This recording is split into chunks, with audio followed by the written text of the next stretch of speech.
What if I were to suggest that you play a key role in the awakening world? And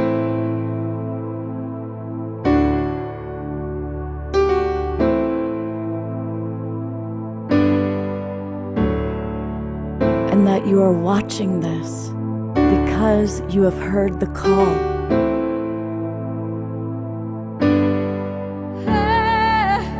We can start right now by opening our hearts and minds.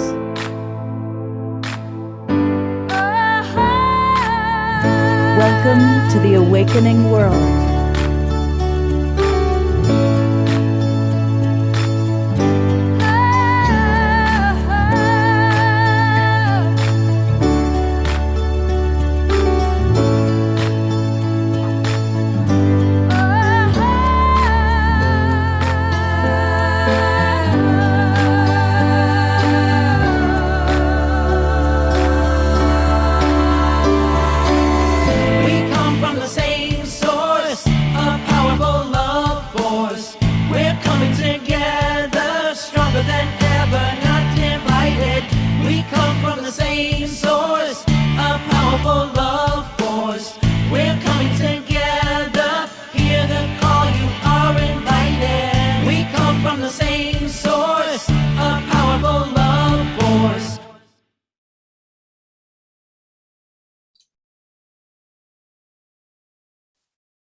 Good evening, everybody, and welcome to the Awakening World, our very first Wednesday night show. We're back in a new year and a new night because we wanted to have Trish with us. She's back as our regular weekly Wednesday night co-host. I see people already cheering. Sylvia is waving her hands, wildly excited. And so are we. It's great to have you back, Trish. Welcome back. It's nice to be back. Yeah. And of course, a big welcome to all of our friends. I see the wild abbot of the Mystic Monastery, Jerry, is with us, and a lot of our friends coming in, Dia and Mark and Sylvia, Karen. And we've got a really lovely show. We're going to be talking all about the power of self-acceptance. But I also want to welcome those of you who are watching as part of our broadcast partners, including our newest broadcast partner, the Conscious Awakening Network. Welcome. Also, some of you are watching on Alan Steinfeld's YouTube channel and our own YouTube channel. And I also want to welcome those of you who are watching on over 100 Facebook groups and pages. And that's all because of John and Summer Raymer, our friends with the Sign Network. Thank you, John and Summer, for getting us out to so many people. Now, if you're watching us on Facebook or YouTube or one of those other broadcast partners, that's great. And come on into our Zoom room. In fact, come on and join the Global Peace Tribe. It's really easy to do that. Just go to globalpeacetribe.com, globalpeacetribe.com, and register. You just click the register button, and that takes you in. We do 3 or more shows every week. In fact, we're doing 4 shows this week. And so you'll get the links to all of our shows for the next 3 months. That's a really wonderful thing. We also now have retreats. We had our first retreat in October. We're planning a second retreat at the end of March in Southern California. And we're going to be in Asheville, North Carolina later in the year. So the Global Peace Tribe is a happening thing. And we bring you every week the leaders, the inspiration, live music, all sorts of wonderful things. And so, for example, tonight our guests include Dawn Light. There she is. And Dawn and Trish, of course, partner together every Thursday morning, that's tomorrow morning, on the Self-Love Show. And you two have been doing that for over 2 years now. Mm-hmm. Hello. Amazing. So welcome, Dawn. And we also have with us one of my absolute favorite teachers. You know, when I'm scrolling on Facebook, I always stop to see what Ariel Brown has to say. Really, Ariel, I so appreciate your wisdom. The way you express yourself is so eloquent and so much wisdom, always about topics like tonight. And that's why I was like, oh my God, if we can get Ariel to talk on this topic, that would be really awesome. So thank you for being with us. Pleasure to be here. Thank you for having me. And we, of course, have our beautiful beloved brother Omashar with us. And Omashar is our house musical artist. And I'm going to turn it right over to you, Omashar, just to get us started. All right. A musical offering. Happy Now Here, everybody. And this is a different thing. Wednesday night, far out. It's quite lovely, actually. And the topic tonight is a balm to my heart. I know that it is. And so let's find something to play.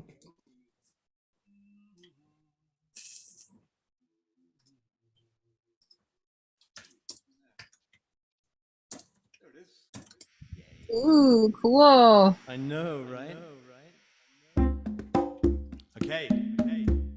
Woo! Woo!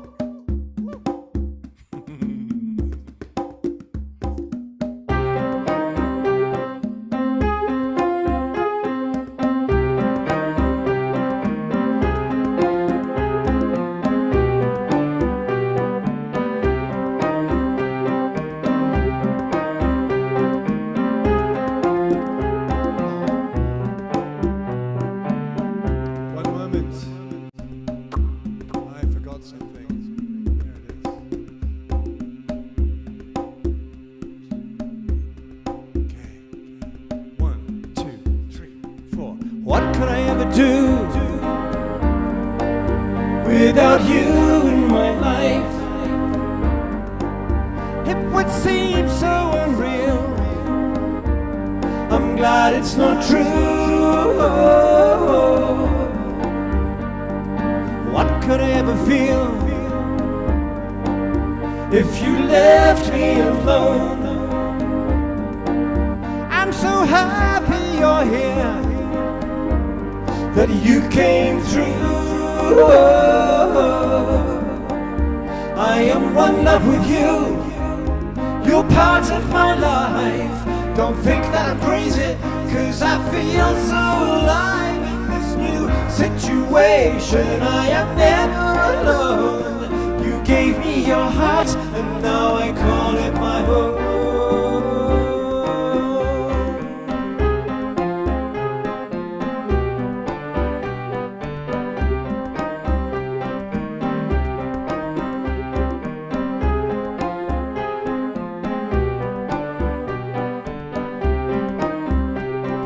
Show me a better way to get on with my life. I wasn't always as real until you. I know of the constant change that we need for our souls. There is always a way for us to get through. I am one love with you. You're part of my life. Don't think that I'm crazy, 'cause I feel so alive in this new situation. I am never alone. You gave me your heart, and now I call it my home.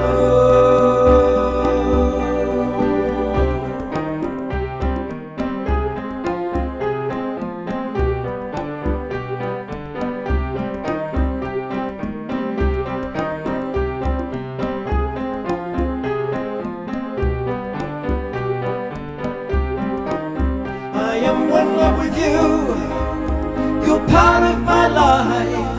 Don't think that I'm crazy, 'cause I feel so alive in this new situation. I am never alone.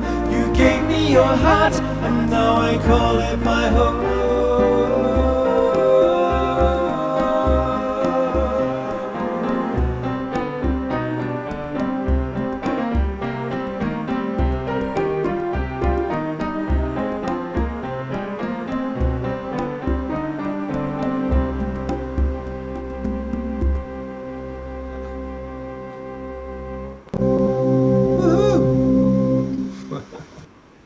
Hey, thank you so much.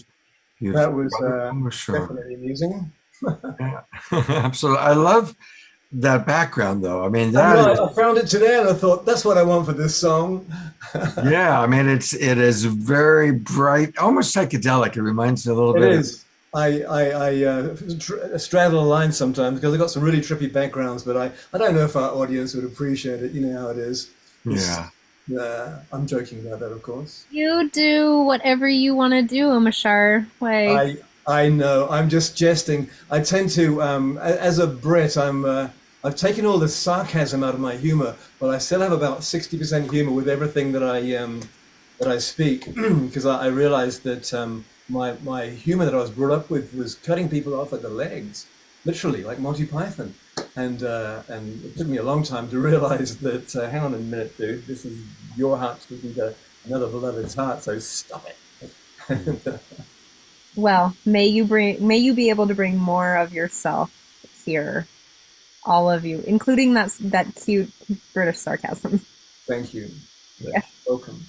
And we can always get more of Omar Shore by going to his Bandcamp. Remember, the best way to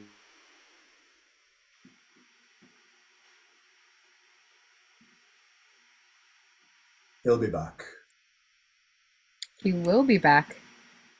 Well, you can see it, Omashar. Yes, bandcamp.com, exactly. And everybody can hold the space for me to manifest my new 2 albums. I'm looking at 2 albums at the moment, but it could take 3 or 4 months. So yeah, Oh, we got time. We'll wait for you. thank you so much. And we're in a year where time is ours. We can expand it to whatever we need to sort out, whatever we need to sort out within ourselves, so that we can communicate beautifully.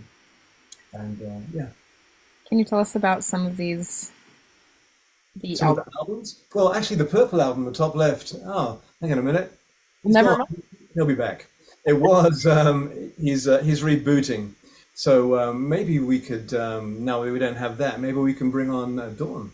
And where are you? Would be me that does that. Okay, hang on a minute. Well, just like we were assuming, I assumed this. I don't know if anybody else did, but I left a plan for the worst, just because of who I am. Pat just texted and he said we had a blackout. So ding ding. Oh. Oh my goodness. Hi Dawn. Hi. Hi Ariel. Hola. So I wanted to bring in this conversation, about the New Year, New Me piece. And I have problems with it. I have challenges with that piece because for some of us who are really invested in self-love, I'm recognizing that self-love is about loving now, loving this being right now who doesn't go to the gym, who doesn't have all these like things that I've planned, and sometimes I find that those things can be a trap for me to like not love myself. And that's kind of where when Scott was like, what do you want to do? And I'm like, I want to do this. I want to talk about self-acceptance in the moment and how that can help kind of dissolve the resistance to change. Mm-hmm. Beautiful. Would you like to respond, Ariel, or you want me to dive in? I'm open. Do you feel turn on in this moment? I could easily respond. So I was just giving you the full opportunity if you feel it, if you feel called. Go for it. I'll play next. Awesome. Well, I personally resonate with what you're saying because I feel that there's some lack of acceptance in like, it's like shedding the old you and stepping the new me. It's like, and then that's when people set those like New Year's resolutions and go purchase the gym membership and never use it, right? Like, or never follow through with their New Year's resolutions and wonder why, because there's a missing gap or bridge there, right? That needs to be bridged. And I find that acceptance alone is like the first law in spirit. And when you move into acceptance, that's kind of the gateway into your heart and into the deeper understanding of what's going on underneath and behind and underneath the scene. of what's created the circumstances in your life that maybe you're not willing to accept or not wanting a new you from, right? Maybe a new body or a new relationship or a new job, and it's you're not happy there, so you're saying I just want something new. But the reality is, if we lean in and have full acceptance with whatever the maybe icky feelings are, then we get an opportunity to rewrite our story and rewrite it and birth it anew. And that's when it's like landing inside. And when we create change from the inside, then it actually mirrors on the outside for good. And that's when we see that lasting change in people's lives where they have an aha moment. It's like the curriculum is complete, and it takes acceptance to create completion inside ourselves with whatever challenging curriculum we might have. That's been my journey of accepting self. Like, I had a lot of shame to recover from. I'm a recovering shameaholic, like you should say, because I had a lot of I endured a lot of abuse in my lifetime, and I lived in a lot of shame, and it kept me kind of covered up and hiding for many, many years. And it took accepting those parts of me and accepting that part of myself to be able to kind of finally take it off like an old coat and lay it down for good and not have to have that conversation or inner landscape anymore. And acceptance is the first step in really the inner work. Yeah. To say. Jump in. Yeah, I am. Even just feeling into my system in this moment, in this conversation, the past, I think someone's off of mute that perhaps doesn't mean to be off mute. If it's you, da-da-da-da, and I'm back. Yeah, the past month has felt like it's been such a deep, humbling process for me. And I feel like I go through these spirals in my life where I have kind of this deep humbling and kind of coming back into 0 point within myself and looking at anywhere where I have learned to associate my value or my worth with something that I've created, an image that I've cultivated, a certain presentation or prestige, and that I have these moments of things starting to dissolve. And the Big Island where I live now has been one of the most major catalysts for just learning to allow dissolving processes in my life. And I don't know if it's possible to not fear them, but to struggle less and surrender more and find my value in my simple embodiment. And, phrases like self-acceptance and self-love and even embodiment, I feel like they're complex words to use because we can use them so often, but they're actually the most powerful and important things in the world. And yet most of us don't even know how to access it. Because to me, when I think of self-acceptance, to me, so much of it is about slowing down so much that I can actually feel into my system, where I've been bypassing myself in subtle ways so consistently in my life that I haven't even realized I was doing it. And then being willing to choose to hold myself in those places and allow to fall away what doesn't want to stay when I choose to hold myself in those places. And it's deeply courageous.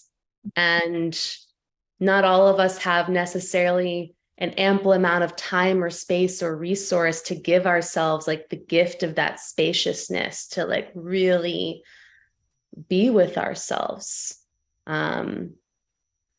Lately, I've been finding tears are so present for me. Like, just to me, grief, like the letting go, the grief of letting go, like the beautiful grief of letting go and self-acceptance are so deeply intertwined with each other, that giving ourselves permission to be in that space and trust that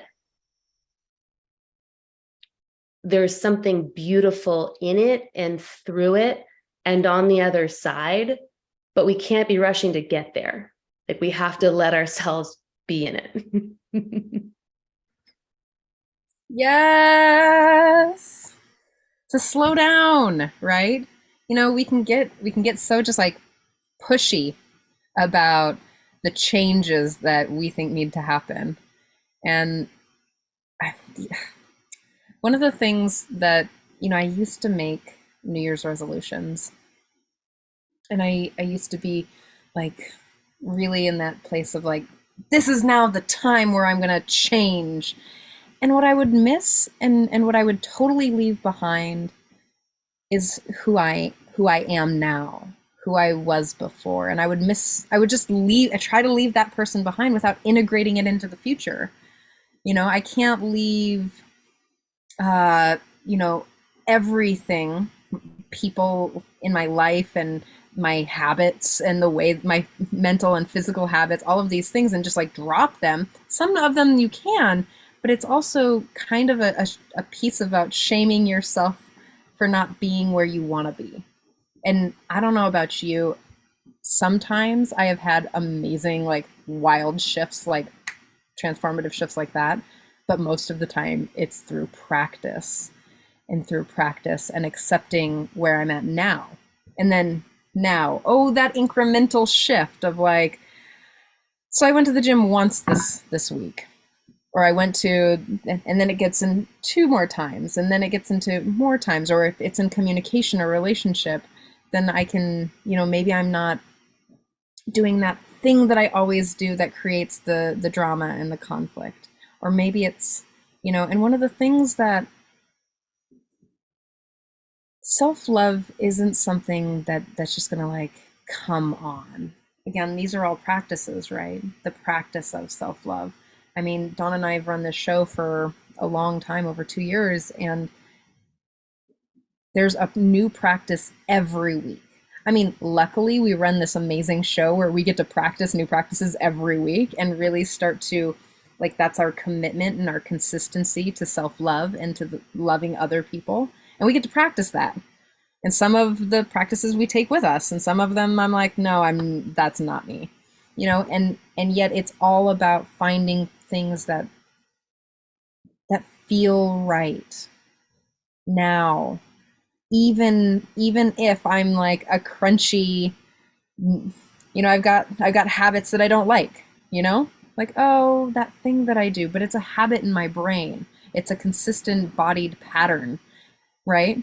That to only get out of it is to be like, oh, you're doing that Trish thing again. That's so cute. I know you can move through it. But once we shame it, or once we stuff it in a box and throw it away, once we put it back there, it's still gonna be there. And it's gonna come back with a vengeance. It's gonna be like, oh, wait for me, don't leave me behind.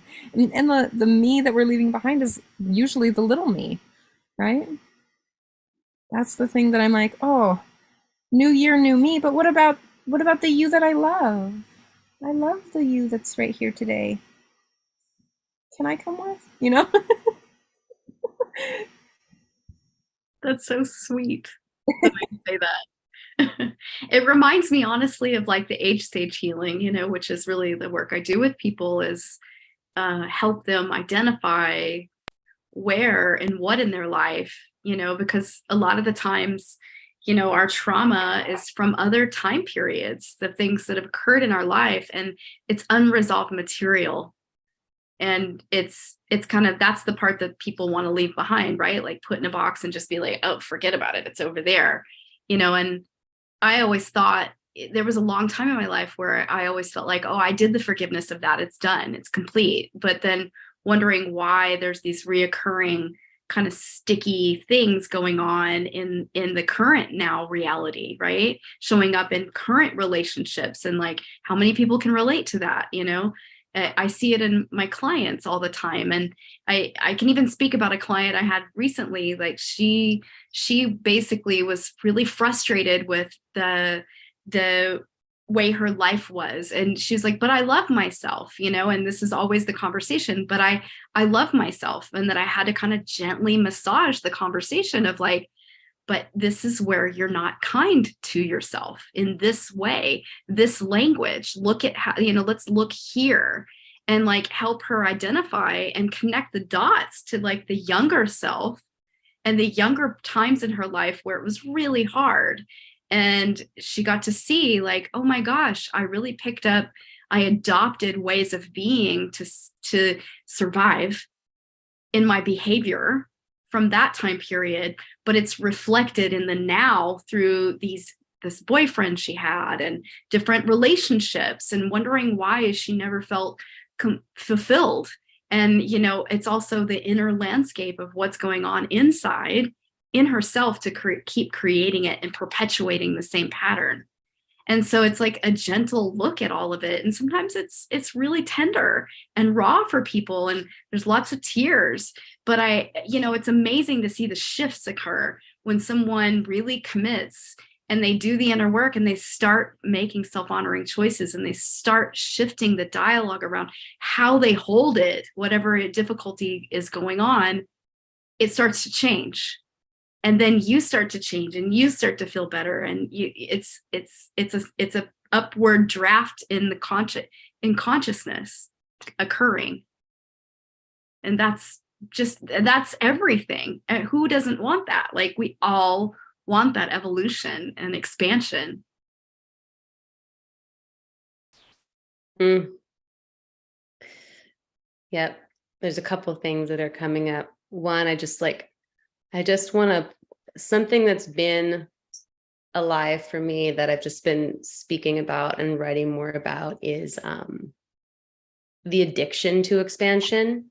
And to me, it's an aspect of the shadows. I mean, there's multiple shadows to the spiritual movement, but this addiction to having the biggest opening, like being able to come back and tell like the peak expansive story of where you blasted open in a Peruvian jungle with a indigenous like shaman, or and I'm very much in the realms of conscious sexuality, for example, and even just the pursuit of kind of these ecstatic openings of the body, which are beautiful. And a lot of what I'm really interested in is inviting us back into attunement and subtlety, and how looking at in the pursuit of these expansive experiences. And it is really amazing how being in the work and realms of sexuality for the past 8 years at this point, more than anything, what I've learned about is self-abandonment. And how in the pursuit of these, like the desire to open, right? The desire for climax, the desire to let go of all limitations. There is this way that we've almost learned we've learned to abandon or violate ourselves in the process of pursuing this peak opening. And it's like we wonder why we're not being nourished by these expansive experiences that we catalyze for ourselves. Well, it's like, are you moving at a pace that your system can actually be a full yes and absorb what is happening? Or did you move so fast that you actually told your system, I don't actually care whether or not you're ready for this at this pace, because that's what I'm choosing, because I decided this is the way to go. There's this deep, like, like slowing down and coming back into center. You know, and I know a lot of my own shadow that I've worked with is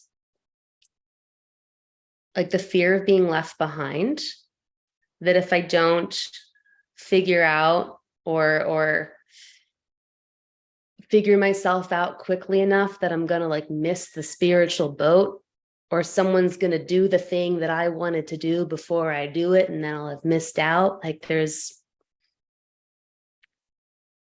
something really here, in like the stillness. And, you know, the other piece around self-acceptance, I've been like mulling this piece around, or this writing piece around, there will likely be a time when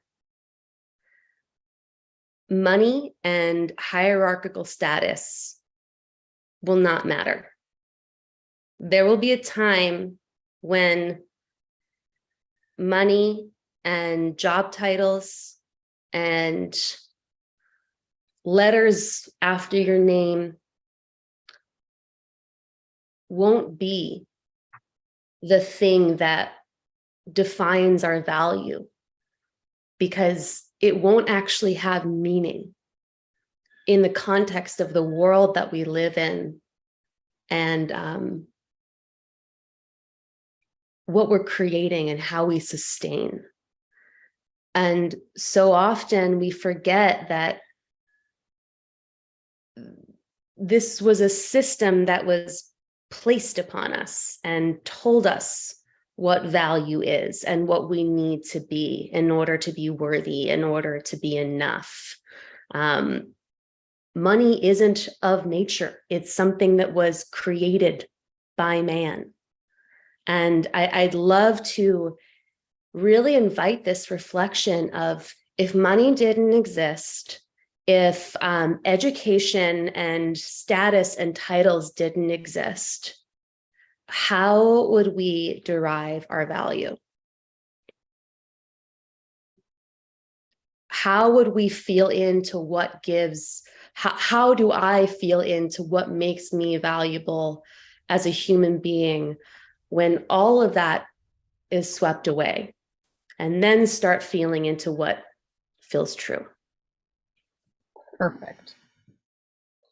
It's so relevant right now, what you're bringing up for me specifically, because I'm in two really awesome classes. I'm in a cultural anthropology class and a sociology of minority groups class. And one of the things that we're looking at is the origins of money, and barter systems and value. So the social construction of value and human value, along with a bunch of other things.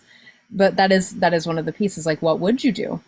What do you value now in yourself without having the conditioning present itself on you? And that is one of the things that you got to take a look at when you're looking at self-love, right? It's like, what do I want? What do I want? Early in the pandemic, Dawn and I did a show called Redefining Success. And it was specifically on this piece about what does success mean to you personally? What actually is your value? Something that I love to say to my clients is, you are worthy of love, dignity, and respect just for existing. You don't have to do anything. You don't have to work for it. Whoever taught you that, they were taught that too. And they were taught that, and their parents were taught that. And like, you are just worthy of love, dignity, and respect. And you get to choose your delight and your joy. Sometimes, like, going against the grain of the social program conditioning, it's going to be hard. You're going to be pushing things up the hill a lot, because you're not playing the game. The game is like, it's very grooved in. They want you to play the game, and that's why it's so easy. But choosing the heart-centered living, choosing the inspired living is a challenge. It's a commitment to that. One of the things that I wanted to bring in, because I took a note on it, and I was like, oh, you said something about the nervous system. And the thing that has changed my life recently is there's a couple questions that I've been asking myself before I act or move from decision. And one of them is, how can I move from a regulated nervous system? How can I move from regulated nervous systems?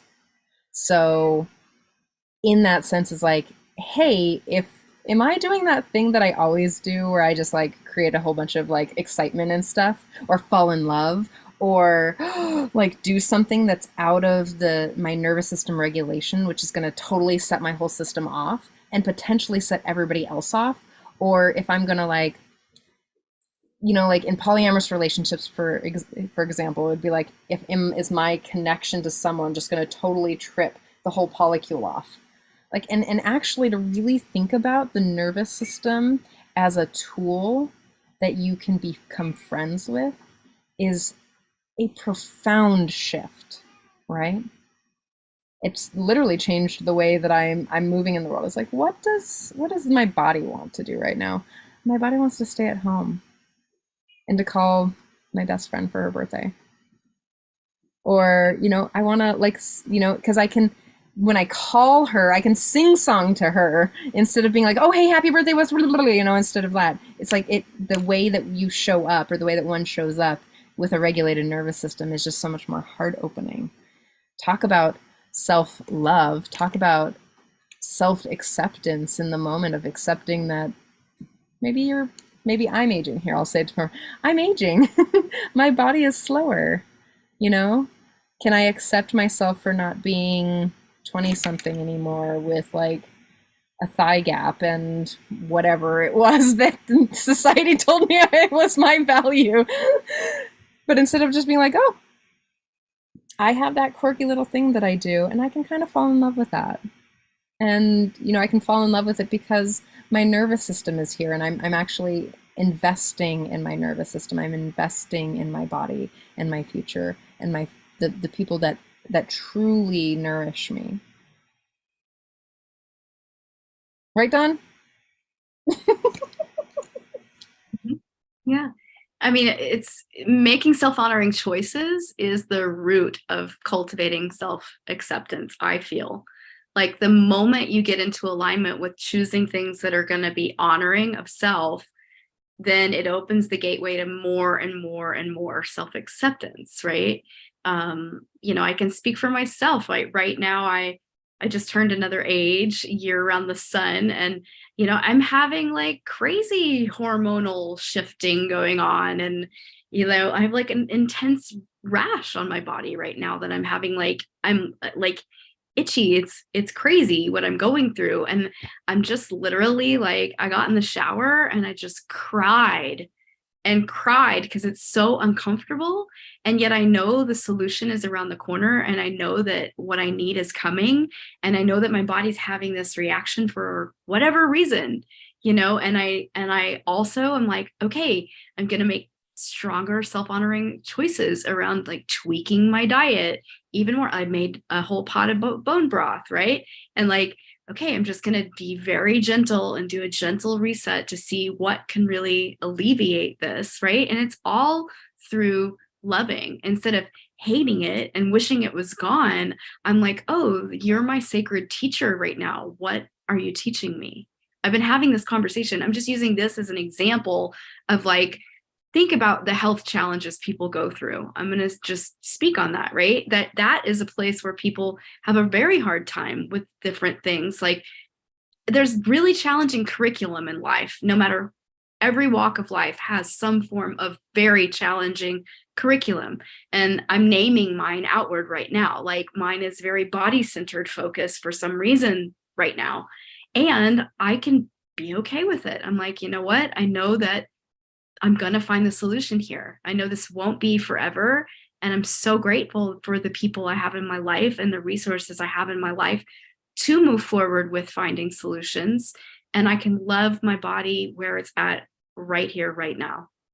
Right. And that's self-acceptance, and allow myself to move through the frustration, the emotions, the irritation, the you know, like I just was in the shower sobbing around like, okay, spirit, I'm calling you in for a greater level of like breakthrough here.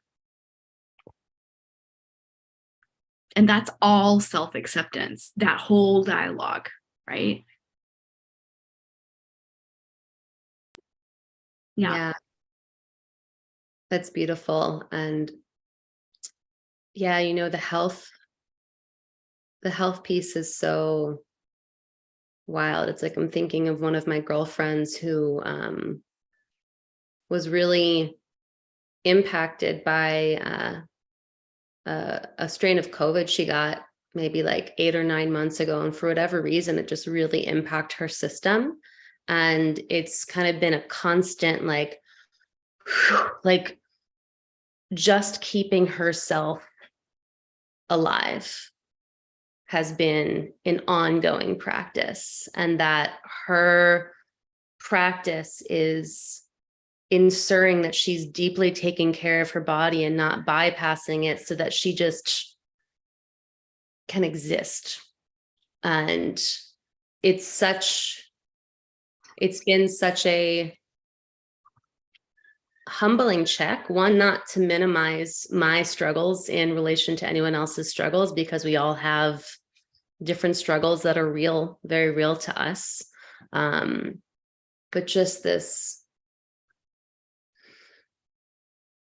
I don't know, there's something really powerful and real just about coming back to the body, and that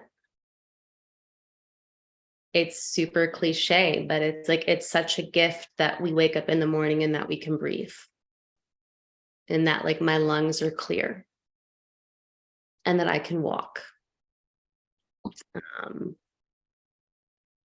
And that I have a car that can take me places. It's like, it's such a paradox. And to me, that's been the biggest kind of paradoxical, like spiritual practice of learning how to be at genuine peace with what I have in my life, while also feeling the desire for more. And to not make wrong the desire for more, because the desire for more is beautiful. And yet, if it's in a way that feels like it's at an expense or not appreciating that which is here now, then what's the point of more? And that's something that I've really been feeling into for myself.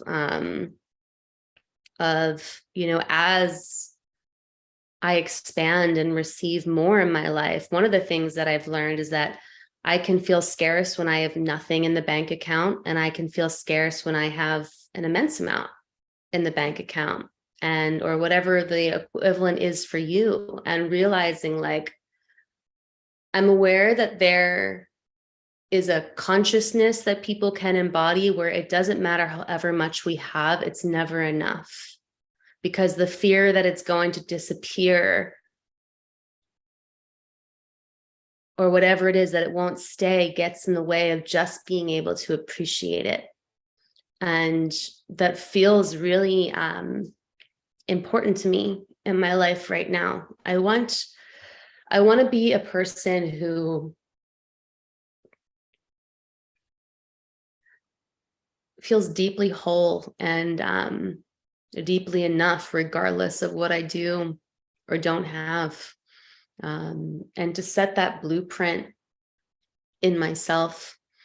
And it's tender. It's a tender spot.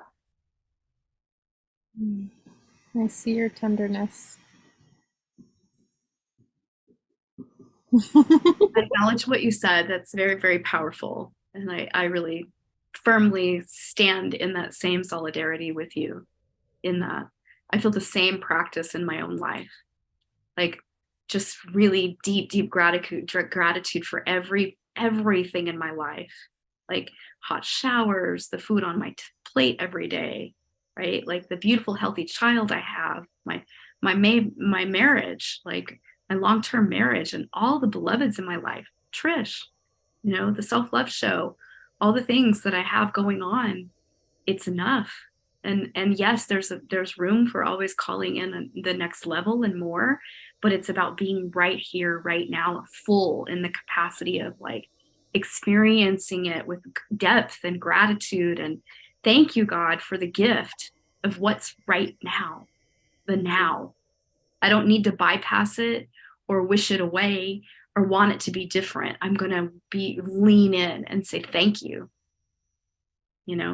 Like it's such a different way of embodying life when you start to say thank you. What if you started saying thank you for even the challenges you have in your life and see them as the gateway of like the greatest opportunity and learning? Like that's it. Yeah, I love that. And that is part of the piece. That, I mean, self-acceptance and self-love is a grand thing. You brought it in earlier, Ariel, is that it's like, yeah, it sounds just like this like bumper sticker, self-love, but it's so deep and so vast. And to find the places of acceptance, like it's just, I think that's what love is. My definition of love is the radical acceptance of what is. So the radical acceptance of what is happening right now. And there's nothing wrong with wanting something to be different or to be like growing and evolving and moving forward. But I don't know, I'd love to talk a little bit about not enoughness for a moment, but I also want to check in because Scott's here and so is Amashar. And I want to say, I think that there's music. There's some things that are supposed to happen that I don't know about this show anymore. Well, yeah, how ironic that on your first show back, boom, within minutes, the lights go out and black out and all of that kind of thing. So it shows the power of our presence. Yeah, because we're talking about really amazing things at the moment. It's touching me so deeply. There are so many ways I'd love to go with Ariel and Dawn and Trish's knowledge that I know it could unlock some places in my heart that I didn't even know were locked. But when you get shown the light of truth, it's like, this is the next step. And so, yeah. So what should we do? Another song? Trish, usually, just so you know, Omashar does a song at the beginning and at the end. Okay. Yeah, so that's what we usually do. Also, there's been a little bit of confusion, which I have to take responsibility for. At first, we thought we were going to do this show at 7:30 p.m., but a lot of our people asked to make it earlier, so we moved it to 6 p.m. But a lot of our audience is confused. I'm getting texts and emails from people saying, anyway, so I apologize. You know how it is, first show, all of that sort of thing. Jennifer just wrote, a song works anytime for me. So, I don't know what has already been said and not been said, so I don't want to duplicate. But I certainly would love to encourage each of these three wonderful guests of ours, Trish and Dawn and Ariel, to share any practices, if you haven't already, for how you personally work with self-acceptance on whatever the things are that you have trouble accepting about yourself. Just one? No, not just one. At least one each. How's that? A whole week-long retreat. The five of us could just sit here and teach self-love techniques for the next decade. Well, let's get going on it. What's the first one that comes up for you, Trish? So I did a live earlier today about something that I called generosity of the heart. And for me, generosity of the heart looks so, I'm learning how to be self-leaning back into making self-honoring choices, not, choosing not to be codependent, and really to honor what's happening here and to regulate my nervous system to really stay centered and aligned, but also not to step into places where I know are going to be dramatic and harm causing. So do no harm, but take no poop. So Generosity of the heart for me is really looking at my capacity. Do I have capacity to lean in, fully present with another person, and to really take care of this being, like the being that I live in? Like, I live here. I should probably try to like manage this before I step into someone else's drama or their needs, so that I can fully show up. And generosity of the heart also looks not only just in a self-reflective place, but also looks, where can I actively lean in and ask how I can show up better for another person, or how can I be more loving to them? What do they need? So can I open my heart and be with someone's pain? Can I be honest about what is alive for me? Maybe Dawn or Ariel needs someone to have capacity to hold something for them. And if I am holding so much of myself and I don't have capacity, the most generous thing that I can do and the most compassionate thing I can do is say, I don't have capacity for that right now, but I have capacity to do this. And so it's, how can I show up in generosity while being really honest and taking sweet care of the brain, body, spirit that I live in. Beautiful. Thank you. Dawn, what would you like to, what tip, tool, practice do you personally use that you want to share? Such a good question. Well, for me personally, I love to just lean back into love inside of myself, to recognize like I am loving essence. Nothing ever changes that, right? And to really experience yourself as love, right? And when we aren't experiencing ourselves as love, it's usually a deep misidentification we have going on about ourself or about our life, and or about some part of our life that's causing the inner conflict that I'm upset because. And when that stuff starts to surface, the inner dialogue of, an inner judgment, or maybe you're judging the outer reflection of life, like someone's being, really nasty, and there's judgment there. I'm just using that as an example. So it's really to catch it and to offer an inquiry around it as, gosh, how am I judging myself? Or how am I judging another person or the circumstance? What is the judgment, right? And if you can excavate that judgment, judgment is self-condemnation. And so that becomes super glue for more patterning to arise and stick to you. It just becomes, a self-fulfilling prophecy, then becomes a pattern, and it becomes that deep groove that your brain gets into, and it becomes the attractor field that creates situations and circumstances and people and patterning in your life. And so to untangle from that web is to first to look at where you judge yourself or judge others. And in the reflection of others is a reflection of ourself. And so it's really powerful to start to just examine your life, and anything that arises is your curriculum. Anything that disturbs your peace is your curriculum and worth looking at. And so really to apply love to each part, even if it's uncomfortable, even if it feels icky, even if it feels, like, oh, I can't stand that feeling. It's an opportunity to lean in with curiosity and explore it, and give yourself room and space to do so. And really, this is the most powerful tool that I use. It's a spiritual psychology principle from beloved Ron and Mary Holnick. It's how you relate to the issue is the issue. So you can start to ask yourself, how am I relating to this that is creating the issue? And it's usually rooted in a dialogue or a misidentification that you can learn to let go of, because it's the egoic part of ourself that is identified, and it's kind of sink its teeth in, and it's really, rooted in a positionality of needing to control the circumstance or needing to control to keep oneself safe. And so it's an opportunity to explore it and to, like, where can I let go and surrender, and what is really, where am I not having acceptance of this circumstance or of that person or of myself? What's the judgment? Wow.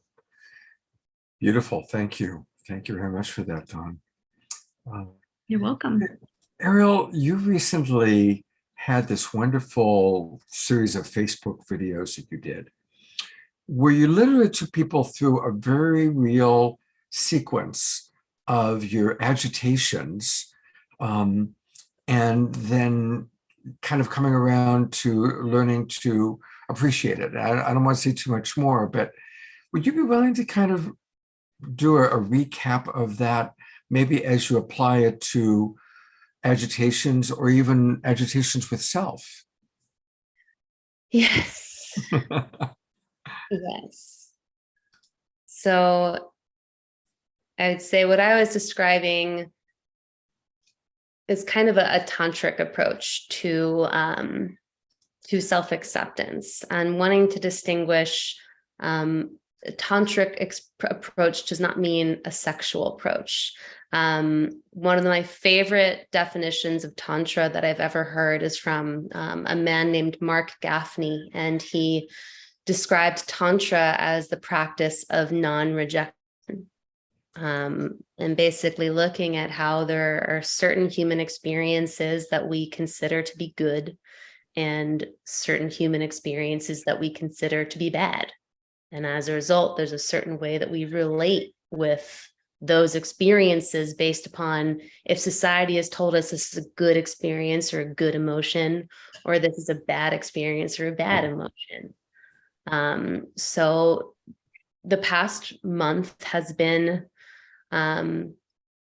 challenging for me, or that's been an aspect of it has been challenging. There's been a lot of beauty, but there's also been a lot of dissolving, a lot of falling away, some crunchy material world moments that, if I got caught up in the story that there were good experiences and there were bad experiences, I could say there's a lot of bad experiences happening right now. And that means I don't like this experience. This sucks. And the story, this is a bad experience, this sucks, creates a whole cascade of feelings and energies in my body that can define my whole day, my whole reality. There are bad things happening. Now my body feels bad. Now I feel sad. Now I'm putting out this energy of bad things are happening, and I'm creating a world that reflects something bad is happening. So this story that Scott is talking about is like, I had this moment of just like, what if my soul actually loves these crunchy experiences just as much as the quote unquote good ones? And that my human might have its preferences about good experiences versus bad experiences, but there's also a spirit who came into this body with a desire to have a full spectrum human experience. And it wasn't looking to just have good, blissful experiences. In fact, it's probably used to just existing in perfect harmony all the time. And it actually wants the full range. Up is not good. Down is not bad. It's all sensation. It's all experience to be related with. And it's a gift, and when we don't reject it, we can just be in relationship with it. So, it feels connected to what Dawn was saying of just like, it's not the issue, it's the way that I'm relating with this issue. So when I'm experiencing crunchy moments, can I tell myself, I love this? I love this crunchy moment right now. I love that I've been on the phone with this person for 3 hours and I haven't gotten anywhere. I love that this is happening right now. Like, I must love it because it's here. And just exploring that as a practice. You may not believe it right away. I don't necessarily believe it all the time I say it, but if I look at myself in the mirror enough times and I say that I love myself, the first 6 or 7 times I might be like, I don't want to be saying this anymore. But eventually it's just like something shifts. And if making the experience wrong isn't getting you where you want, why not try just playing with the game of maybe I love this and just see. So I'm curious as you talk about that. Don't we start with accepting before we can love it? Like I know that for myself, I have to start with accepting something before I can graduate to liking it. And then if I can really graduate to liking it, then I can really stretch like relationship yoga into loving it. But it seems like it starts with accepting it. Like, okay, this is. Ron and Mary always say that acceptance is the first law of spirit. Mm-hmm. Yeah, you know, when Trish said, let's do this show, this topic, and I mentioned this to you all on the early, before we came on air, and before blackouts began. But, you know, it's the new year, and most people are wanting more love in their life. And more love starts with more self-love, henceforth, Trish and Dawn. And most self-love starts with self-acceptance. And that's really kind of how we came around to wanting to do this show. I think that a lot of the places where we're taught that, like, it's literally, we're taught to not be enough. We didn't wake up in this body or this lifetime thinking that we're not enough. It's not something that happens for humans. We are taught that. We are taught to work hard for love, connection, whatever. We're taught that we need to conform to fit into something, and if we can't, most of us can't. I can't fit into what some standard is, that we're unlovable. And I think that these like, sometimes I can feel people's resolutions sometimes are in that not enoughness. It's a perpetuation of that deep fear of, and it could be an insecurity of a lot of different things, but the deep fear of not having connection, belonging, not fitting in, not being worthy of love, not, you know, having our basic human needs met, that we are somehow, some way unworthy of those things. And that's the place of like, where is the desire to change coming from? Is it the running away from, or is it the acceptance of here? So much to a point where, I mean, yeah, you might not like it. Like, it's, you know, might not like it this right out the gate and right off the bat. But it's like, can I accept what is real and alive now, to a point where I'm like, well, this doesn't suck so much anymore. Ooh, it's a little less sucky today. Woo! Whew. And then it's like tomorrow I'm like, okay. And then it's again practice of coming to this place of like, oh, I actually kind of feel somewhat neutral about it today. And then tomorrow I'm like, oh, it was kind of good. At that thing. And then it's like, oh, I love that quirky thing that makes you so weird. You know? Like whatever that thing is for you. You know the thing? You know, I know you're listening and watching, but that thing that you're really insecure about, that thing, yeah, that one right there. That thing, I want to love you there. I want to love you for all of that. That piece, yeah, that one right there. You know, I want to read one of the things that just came in, because I think it's an interesting question. I don't know how to pronounce the name. Dita says, why do we have to like or love and experience that feels bad? Why isn't it enough to simply accept that it is happening and be open to the learning it provides? I feel that it can be dangerous to have to love and like all experiences. It's not specifically like, we're not saying love the abuse. Like, it's not that. We're not taking it to an extreme, but there's pieces of you that are habituated and they're part of you. Like, there are things that you do that you probably are like, that thing again. I don't know. I'm speaking for me. I have some things about me that I'm like, oh, that thing again. And if I wanted to change that thing, doing that, oh, that thing again, isn't going to change it. And in fact, the more I do that, the more I perpetuate that particular piece in my life. And it literally like sinks it into the ground where it'll create a resistance where I can't move it. And it's not to like or love it, but to accept it. Mm-hmm. Oh, this quirky thing that I annoyingly do. Here's the thing. I'll just be honest.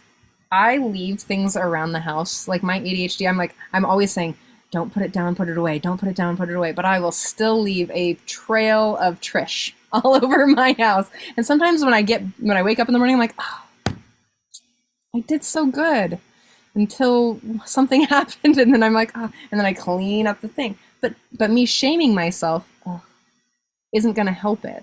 Me accepting like, oh, there's that thing I do again, and kind of being okay with that is actually going to help it shift. Mm-hmm. We're not saying, like don't accept abuse or violence or harm or self-harm, like those types of things. It's not with that. Yeah. Oh, go ahead, Ariel. Yeah, I'd love to add in and weave with what Trish is saying in regard to your question, Dee Dee. So something that I work with a lot in the containers that I hold is the nuance between allowing ourselves to feel the authentic experience of suffering when it's there versus noticing when we've actually become addicted to the experience of suffering because it actually feels safer there than to let go of it. Yeah.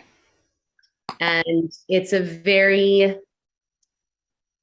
can be a very touchy place to go because not everyone's ready to let go of suffering in that way. And the thing is, there's nothing wrong with it. There's nothing wrong with holding on to suffering. But if we continue to judge the experience of suffering, it's going to stick there. So only you can know, only each of us can know what is true and what is just attachment to what we've known up until this point. Yeah, beautifully stated. And it is true. Oftentimes people become attached to their painful story. And I think we all have done that. And we've all, as coaches, witnessed people who are doing that. Yesterday I was coaching somebody who's recently gotten divorced. And she was recounting some of the abusive things that she went through. And is going through a rage, just really realizing that it was not okay. And we were working on the practice that it is not okay, but it happened. It's not okay, but it did happen. So the acceptance part is accepting what happened. We don't have to like it, we don't have to condone it, but we do accept it. And then we look at how has that impacted me? If I just really drop into trying to change the other person or change what happened, but accepting that this has happened, how has it impacted me? And we found that to be very useful. I'm curious what that might bring up for any of you, because by the way, all three of these women are amazing coaches, which we're going to learn about in a moment. But I guess I'm over to you coaching for a moment. When you're working with people that, I'll bring everybody up on camera here. When you're working with people as a coach that are struggling with shame or struggling with something that they've done, what are some of your practices or even success stories of helping people to shift from shame or guilt into acceptance? I'd love to hear from all of you on this one. Gone first. Well, I come from the school of thought that we really are loving essence, and that the egoic identities and misidentifications that are rooted in the difficult things that occur in our life curriculum, really, the soul has come here for learning. and that's the growth and learning. And so we choose themes that we step into in our soul's evolution when we incarnate on the earth school.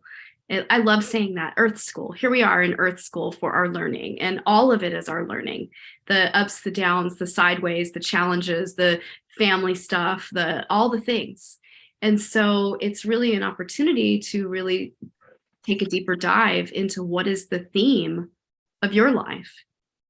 What's the theme of your curriculum? And sometimes it's a theme of grief, or sometimes it's a theme of learning through challenging relationships, or, it's different for every person. And it's really powerful to really look at your life through that and start to really, notice the things that went on in your younger years, and like start to really identify, gosh, I have this theme that just keeps repeating in my life, this theme of disempowerment, or this theme of anger, or, and what is this for me? And I just help them kind of take a deeper look and start to untangle from it. And, I can really speak about myself, right? Because I've done a lot of deep work on myself and created a complete role reversal in my marriage through inner work, and helping myself lay down the wounded masculine that I was carrying. And I really do help women with this because I went through it myself. And I carried a wounded masculine because I decided at a very young age that I would be safer. And this was so unconscious of me. I was probably 3 when I made this decision, that I would be safer to be the man and the woman, because I saw that it wasn't safe for me to trust how relationships unfolded, my mom and my dad, and how they related. It was very scary. And they related in a very scary way. And so I decided that I would be both. And then as I got into a loving relationship and broke the cycle of abuse and untangled and really chose divine partnership and cultivated solid, beloved, divine partnership, like I married the most kindest man that I have ever met. And he's still my husband to this day. But interestingly enough, the curriculum kept still surfacing. I still was needing to come home to the exiled parts that were really, really challenging in my childhood. And I do this work with others. And so the most amazing thing is I was able to start to own how I was showing up, like how the pattern is created by having certain language. Like instead of using like blame statements, and like it's you're showing up this way, I started acknowledging, gosh, when I hide in this way, or I don't disclose information, or I do this thing and that thing, and I really started to own what my side of the street was, that's when things started to shift for me in our relationship. And I was able to deeply identify that this is just one thing for me. I'll be vulnerable here and share this. My parents always fought about sex and money, and that very core patterning was like an overlay on top of my marriage. And it was the matching curriculum coming forward in my own marriage, where we were fighting about those things. Now we don't. Like we don't even have, it's so amazing what has shifted by me letting go of that pattern and me identifying, like, gosh, where did I judge my dad? Where did I judge my mother? Where do I judge myself?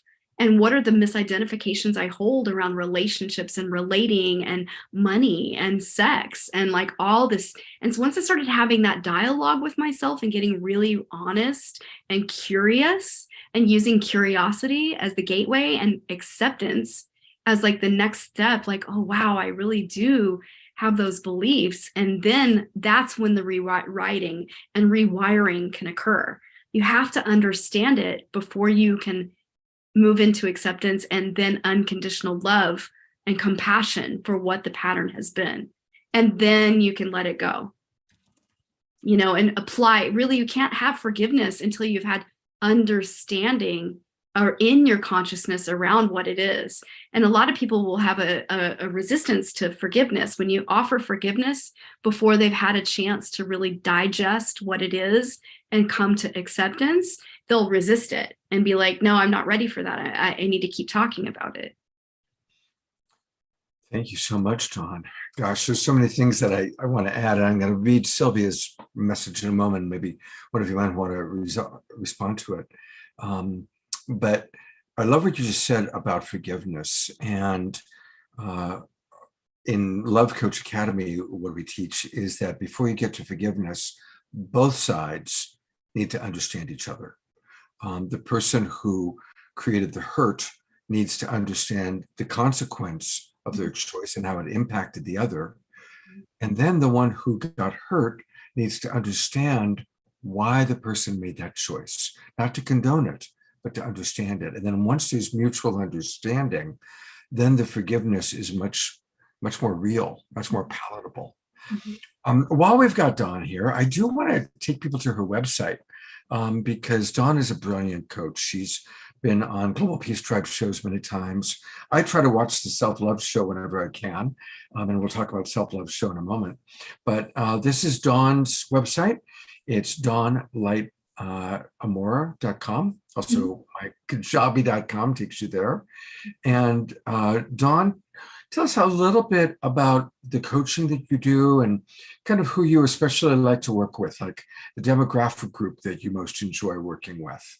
And soon I want to encourage everybody, by the way, make sure you do what I'm doing right now, put in your name, and so you can know all about what Dawn is offering. I'll fill it in that way. There we go.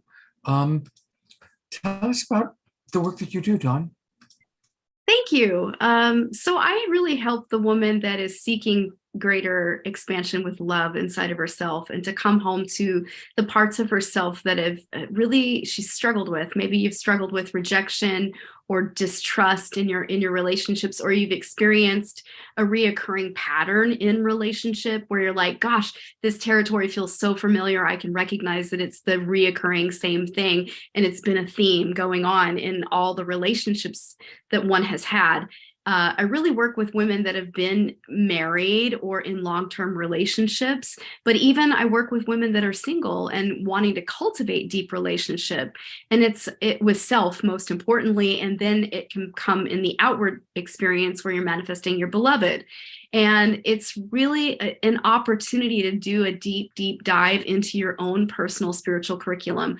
Learn about what your curriculum really is in this lifetime, help you understand it and how to work with it, give you the tools and resources to really help you come home to the greater parts of self that are aching to heal, and really help you look at the age stages where the difficulty has arisen or where the curriculum lies, so that you can clean that stuff up. And it's like removing the big boulder out of our spiritual backpack, like what's in the way, and like helping you come home to that, and so that you're not creating from that place, because it's the unresolved material in our consciousness is what is going to keep perpetuating the same types of relationships, the same patterns, the same place where you're just not met, and you feel really, you have this ache, and you acknowledge like, gosh, my partner always shows up in this way, and it's really not okay with me. But how do I keep drawing and attracting the same people in my life? This is the thing for women. So I just really want to invite you into deeper conversation around trusting self and building self-honoring choices in your life so that you can make big breakthroughs with your own personal curriculum. Wow, powerful. Thank you, Dawn. It's highly recommended. Thank you. There's a comment and a question that just came in. I'll read it, and then I would love to hear one or more of you respond. It's from Sylvia, and she writes very vulnerably, "My current path is dealing with foundational violation that started happening shortly after my birth. My system of parts formed around resisting and separating from the primal pain of those experiences. For several weeks, I've been birthing poop. Beyond affirmations, verbally rewriting the story, talking through it, I continue to seek more possibilities to be physically present with myself in safe, nourishing, and welcoming ways.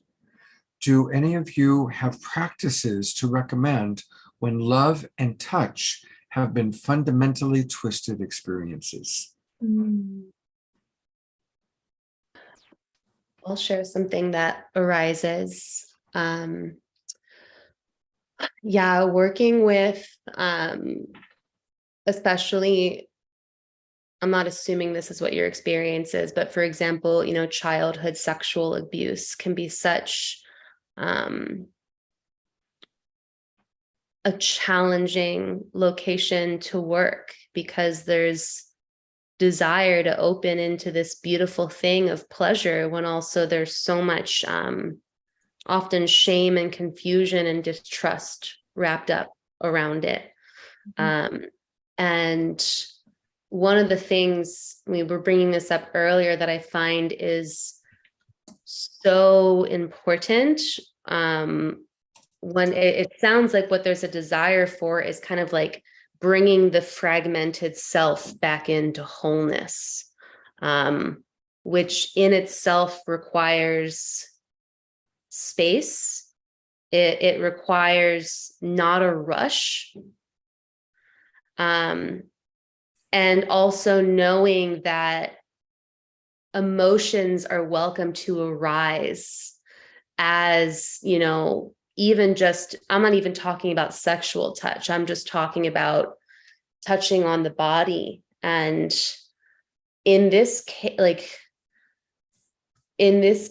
one of the things that I actually would recommend is, I think of like somatic experiencing practitioners, for example, like having a space where that you are welcome to take up the space, and that there's no rush and there's nothing that you're expected to give, and that it's with someone who you really trust, so that literally it's like they can just touch your shoulder, and maybe just as they're starting to move, you can say like, wait, like pause, like there's something coming up here and I just need to express. Like, to me, this is about creating safe experiences, present time, that show you it's safe for me to be here, when in the past it wasn't safe. So you're letting your system know, like, this is new. So that's something I would really recommend if you have the ability to do so. I love that. I love somatic experiencing. Great piece of advice. Yeah. And thank you for your willingness to be seen, Sylvia. It's really beautiful.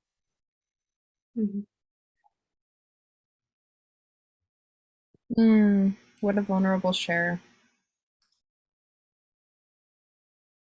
And what comes for me is that this very individual and very painful, informative experience is something that is shared by many, many people. Right? Yeah.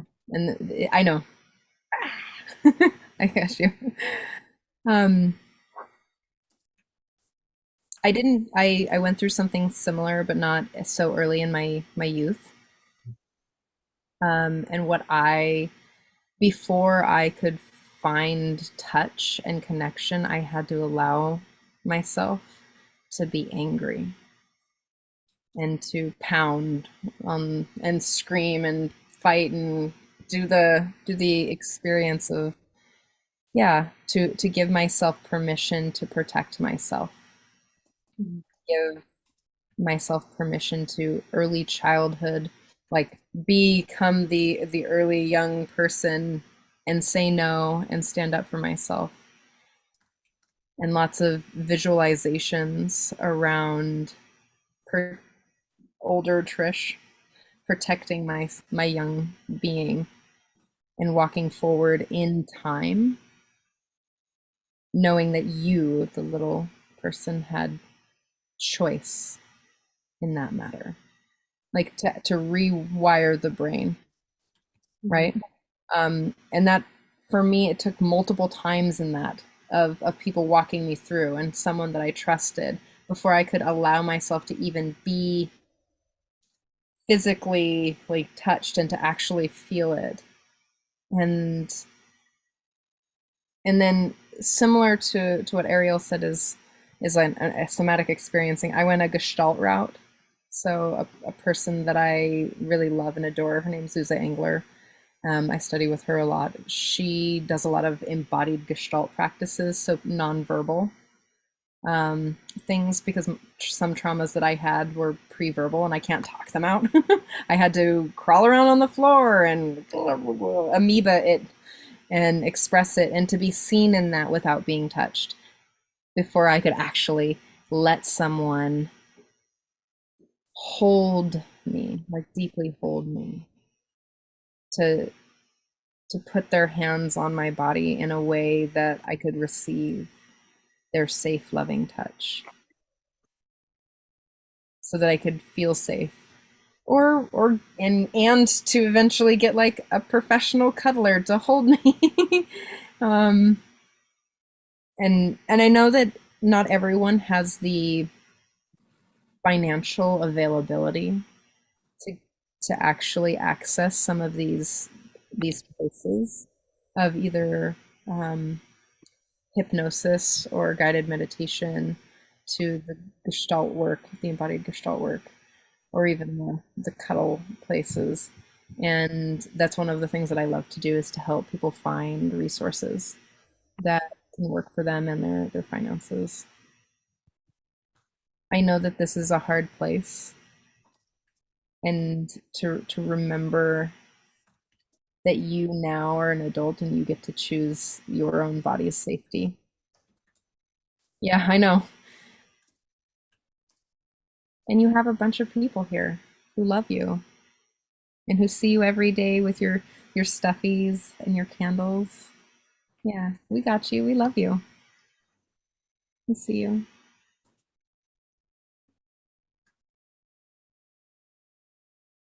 Yeah. Thank you so much, Sylvia, for asking that beautiful question and opening it. And I'm imagining that what Trish and Ariel have provided might be useful and valuable for multiple people watching. So thank you for asking such a beautiful and vulnerable question. Yes, Dawn. I just wanted to add one thing. Like, I really want to invite you, Sylvia. I also want to say thank you for your vulnerability. And I want to encourage you to be with a young one. Just be with her.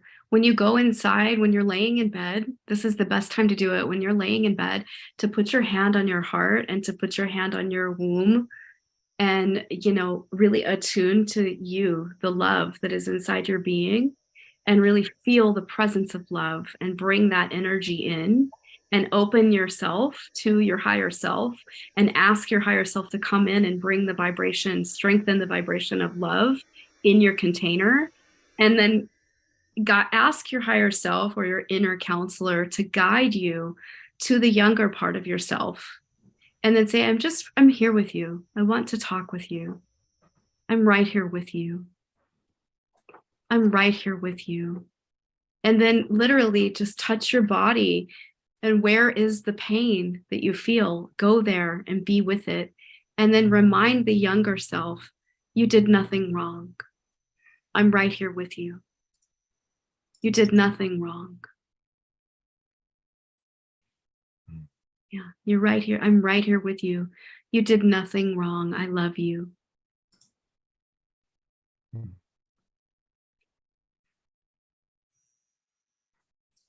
Sylvia, it looks like you might want to say something. You're on So mute. just unmute. And I'm just, she doesn't understand the words, Dawn. And she doesn't feel safe when I touch her in the parts that are hurting. So, the teddy bears have been helpful as surrogates, because I can hold them. Yes. She feels safe. We feel safe. Yes. And I do Reiki on myself in the places that are hurting. And identify more beyond male or female. I identify as a womb being. Yes. Being present in the womb area for me is as important as being present in the heart. Yes. Beautiful. That is a beautiful, it's beautiful. So, thank you, each of you, for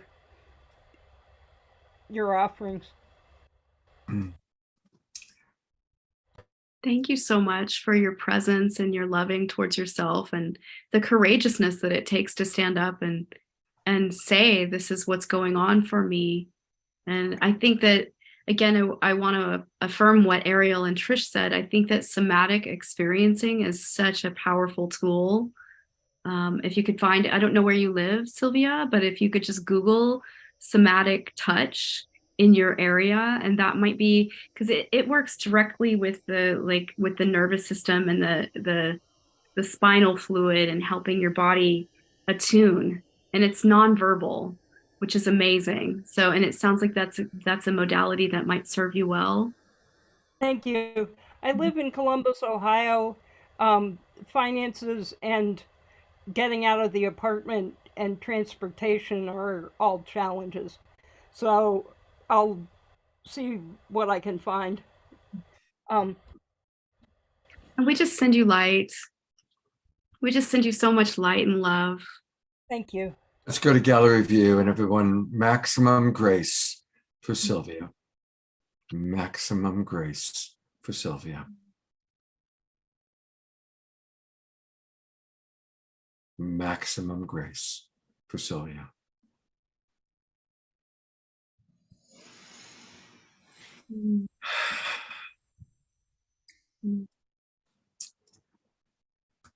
So I want to acknowledge that about 10 people just joined us because they were under the impression that the show was starting at 7:30.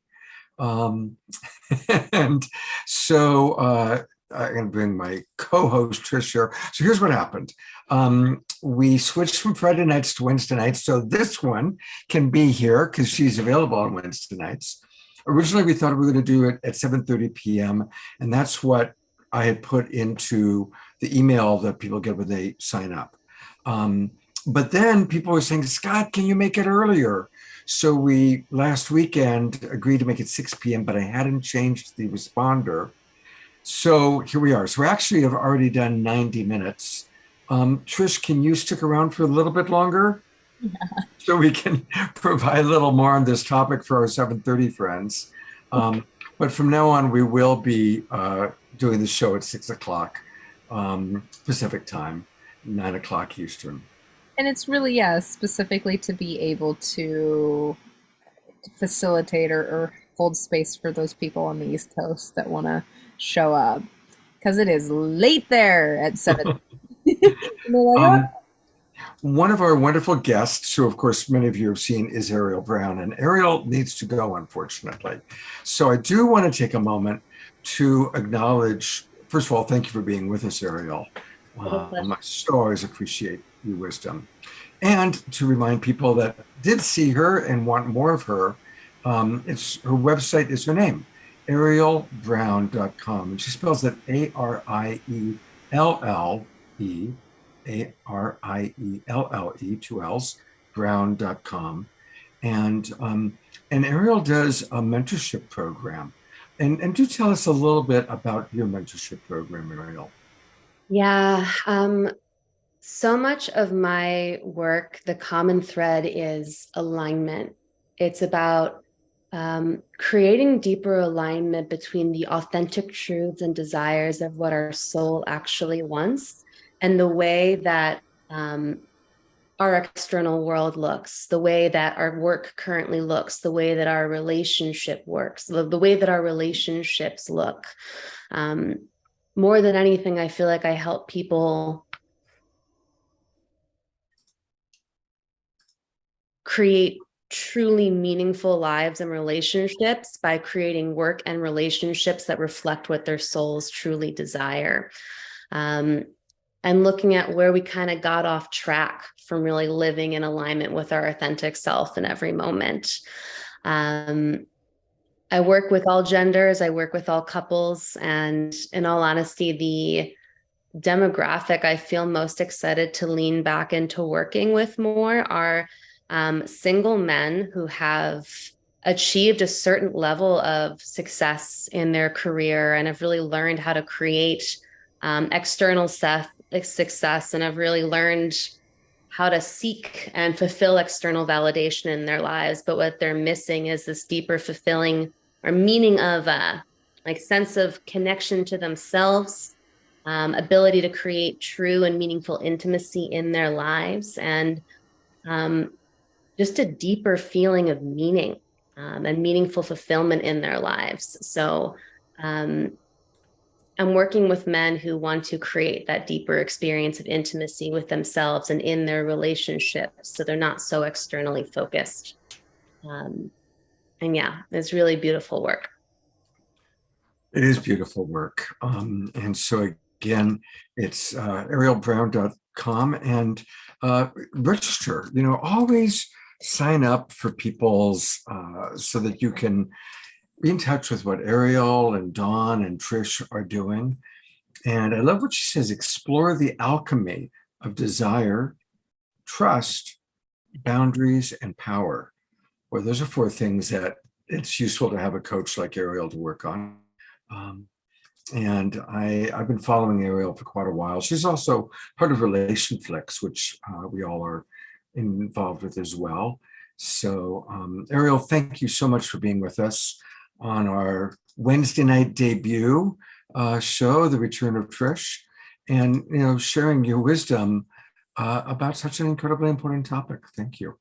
Yeah, love. Thanks so much for having me here. I'm really wonderful to connect with all of you humans. I'm sending you a lot of love. Aloha. Aloha. She's in Hawaii, so we get to get a little bit of that tropical. So again, for those of you who just joined, the topic is the power of self-acceptance. And we have Trish and her partner, Dawn. And I'm curious how many of you watched the Self-Love show. Trish and Dawn have been doing it for almost, we're all coming up to almost 3 years since the start of the pandemic, and when we started doing all these online shows. And so I'd love for you both to just share a little bit about the Self-Love show. And for those of us in the audience who watch it or have watched it, pop in some of your comments, what you appreciated about it. But obviously, self-love and self-acceptance come together. So what are some things the 2 of you would like to share that we haven't already shared tonight? Go ahead.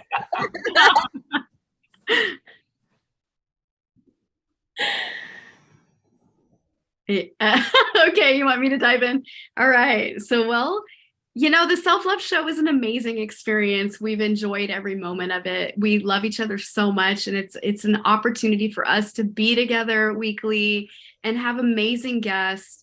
We find that, self-love is a wide umbrella. There's never one size fits all to like the love experience or to healing. And so we love to give an opportunity to showcase, like, wow, look at this modality, look at that. What's your viewpoint on this? And it's juicy. It's a juicy conversation weekly. And honestly, it's never the same, and it never gets old. And it's such a powerful, deep exploration that we find ourselves in weekly. And it's fun.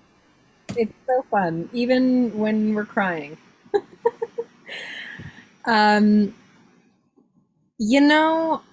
So many times have we talked about this, is that the Self-Love show was created out of the pandemic to give people opportunities to have free coaching and free therapy. And that still lives really like really foundationally for us, is that the gift and the offering of the Self-Love show being just that, is like to teach us all better self-love and relational skills. Mm-hmm.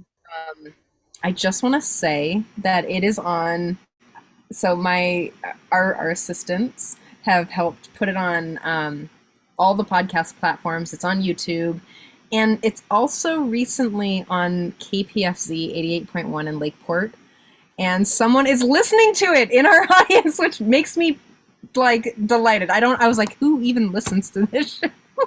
So it's awesome. I'm grateful. That just makes it all worth it. Lake County, California is KPFC 88. Thank you for listening. That's Susan Bloomquist who wrote that. So Nice. very, very cool. Good job, Susan. You just made the girls' night. For those who are watching and can't see what we put in the chat box, you can go back and catch earlier shows by going to the selfloveshow.buzzsprout.com. The selfloveshow.buzzsprout.com. And that's where you can see a lot of the more recent ones. And I see that you've had a lot of Emily Oram. I know her. I know that person. Just a little bit. You had Kaji. She's great. I love her meditations. She's been on the Awakening World. So anyway, a lot of wonderful people. Marty Casey, Nika Sherrill. So a lot of wonderful, wonderful people here. And the topics: embodying shameless self-love, living a shame-free life, loving self using our map of the inner senses. So a wide variety of variations on all about self-love.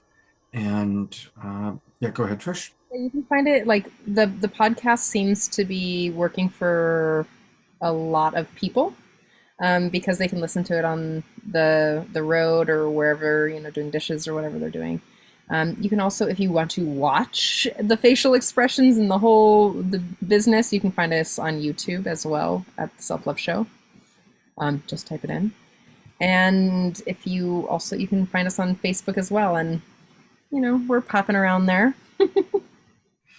I know that, originally we were going to start at 6, go to 7:30. That's what I told our guests. But now we have, of course, our second wave of 7:30ers coming in, and I want to make sure they get some goodies. Dawn has to go make dinner for the kiddos in a moment. But Dawn, before you go, could you share maybe something you haven't already said tonight about self-love and the power of self-acceptance? What's a tool or a practice you can share? Well, for me, I said this before, but it's how you relate to the issue is the issue. And when you're experiencing a trigger or an upset, this is your opportunity to come home to a greater level of learning inside of yourself. And it's an opportunity to let go of a misidentification or something that's not serving you, and really identify what is my value here? What's underneath this that's creating it? What is the message for me here? And I find that when you have that dialogue around no matter what is going on, it really gives you awakening. It gives you a breakthrough. And if you just can slow down to listen to yourself and really ask yourself, like, gosh, how am I relating to this that's creating it? It's not the outer circumstance that's the issue. It's, even though it may seem like it, because things are really a conundrum sometimes and very challenging. And it's our opportunity to really lean in and explore inside. Oh gosh, how am I relating to myself that is out of alignment with God, source, spirit, creator? Because it's all an opportunity for greater learning. And, loving ourselves more in the places that may seem challenging, right? Like, a difficult relationship or the loss of a job or the loss of a loved one. There's so many curriculums that arise that can be very, very challenging. And it's our opportunity to deeply hold in the loving and really acknowledge ourselves as love's essence and love's presence. That is pivotal and foundational to really start to relate to yourself through, I am love's essence. I can't get away from it. It is the fabric of my being is made up of love. There is no other. The only thing I need to look for and seek and identify and find are the barriers built against myself that are built against love. And that's our conditioning. That's the egoic layers, the patterning, the things that we're born into, our conditioned familial responses based on what has occurred in our younger years. and the way our life was formulated to make us believe, this is how I stay safe, by believing these sets of beliefs, and that's what creates my reality, until you're challenged by life and those things no longer work. And we've all, as we age and grow, the things that used to work for us in some ways of relating or things no longer work. And so it's an opportunity to really explore, okay, I can see that doesn't work for me anymore. What is my opportunity here? And if you can look at life through the lens of what is my learning, what is my opportunity, that expands the loving in every area of your life and expands compassion for others when they're going through their experience. You can just be with. There is no need to fix it. There is no need to solve it. It's being with, in the heart of compassion towards self and others, no matter what is occurring. That is self-love.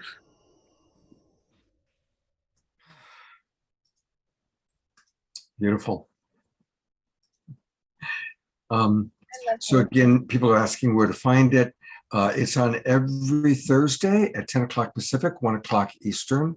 And it's on Facebook. And it's on their own Facebook page. Just go to Facebook, the Self-Love Show on Facebook.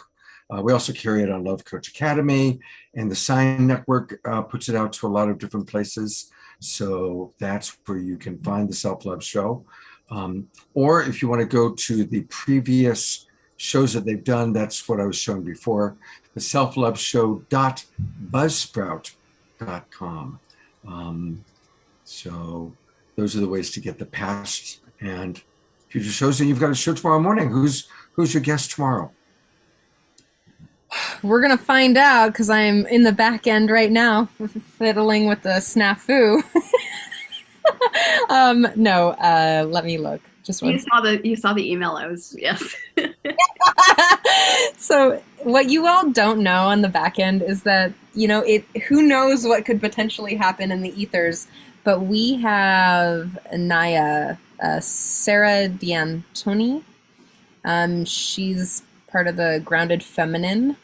Definitely like with the Journey to Secure and the whole attachment community group. So I'm really excited to talk about some more secure attachment stuff, because that's been our theme for the last couple weeks, secure attachment.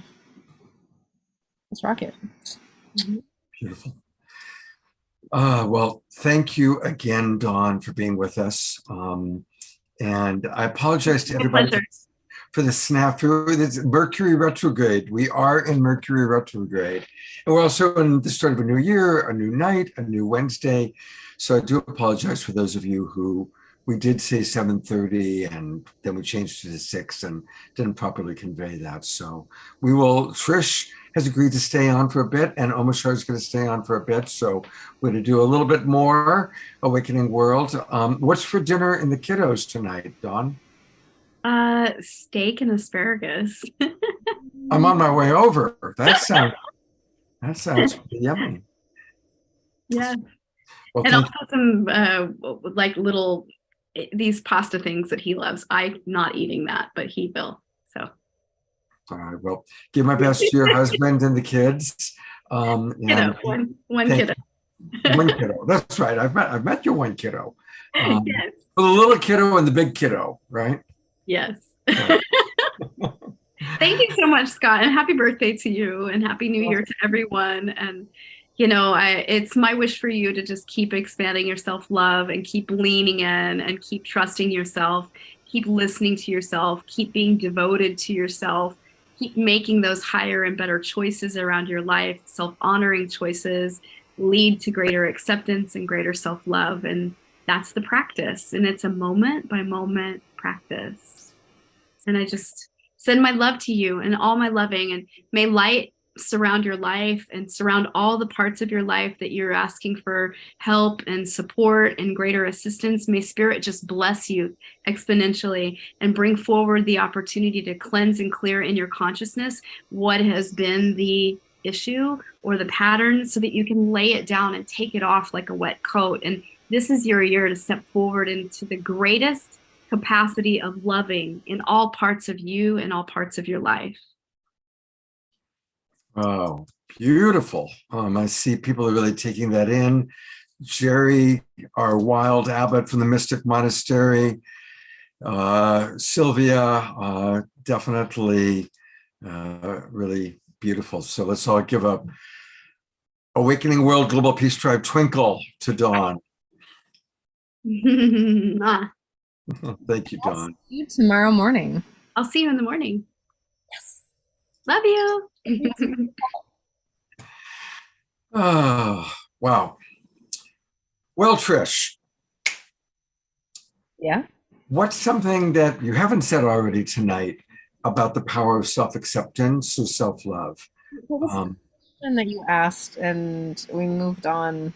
I would love to answer the question, but I can't remember. Do you remember the question? Does anyone else remember the question? How far back? It was before you asked a question and then we got into a conversation with Sylvia. Right. Gosh. Did I take notes? Sometimes I do that. Well, I know that we've been talking about the differentiation and relationship between self-acceptance and self-love. And we were talking about how this, before we can like something, we have to start by, especially something hard, something difficult, we need to start by just accepting it. This is. And then from this is, then maybe we can graduate to actually learning to like something that we previously were judging or thinking was bad, stupid, or wrong. Is it part of that? Nope, but it's fine. Okay.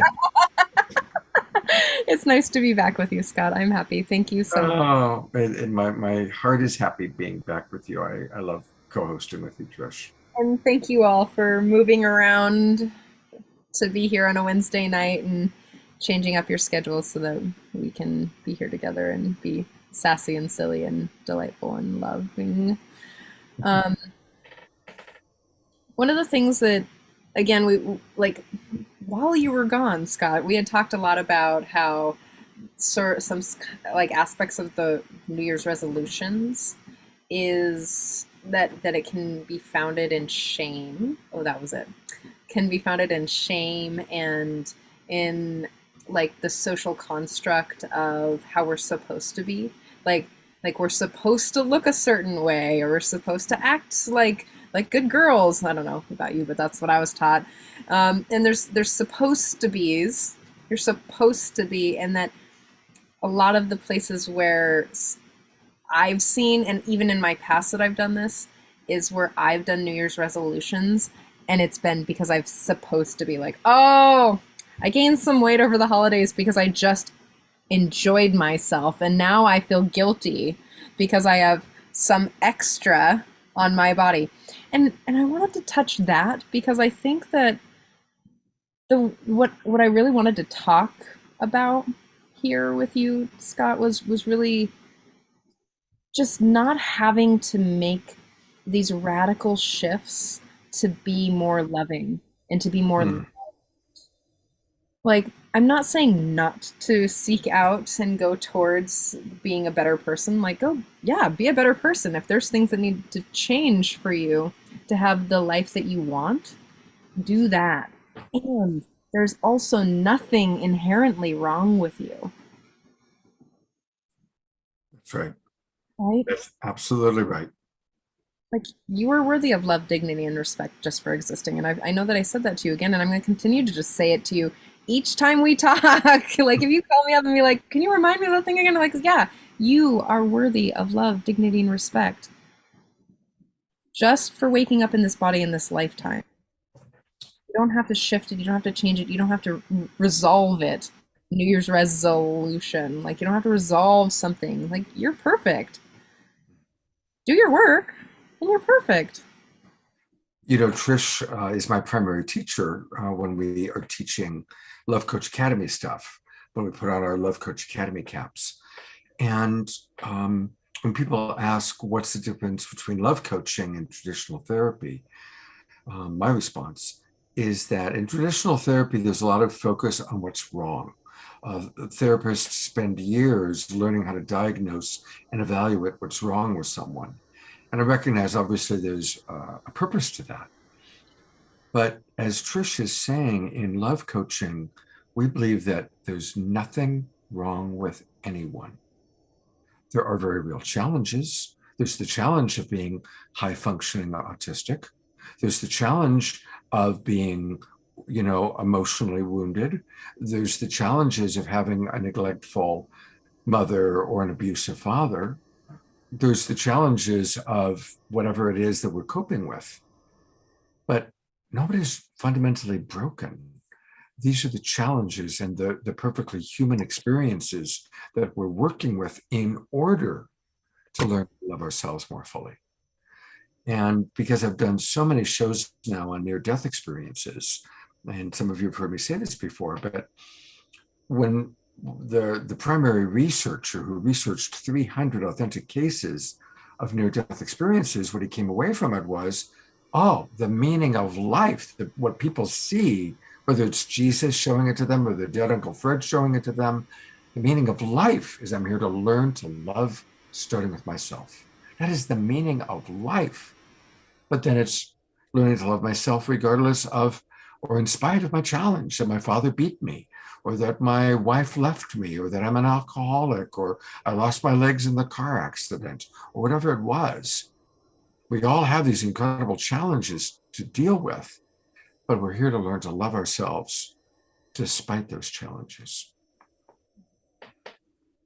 Scott, you were saying that there's these challenges of being high functioning autistic or being really sick. It's one of the reasons why I checked out for some time, is because I've been really sick.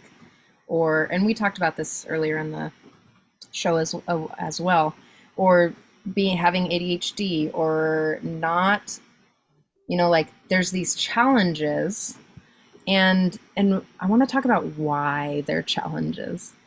Again, I don't think, as I study sociology and as I study cultural anthropology, and the further I get back, yes, there's societies and people who ran the show all the time, but I think that in a lot of tribal communities, that they saw people, for themselves, for their authentic expression.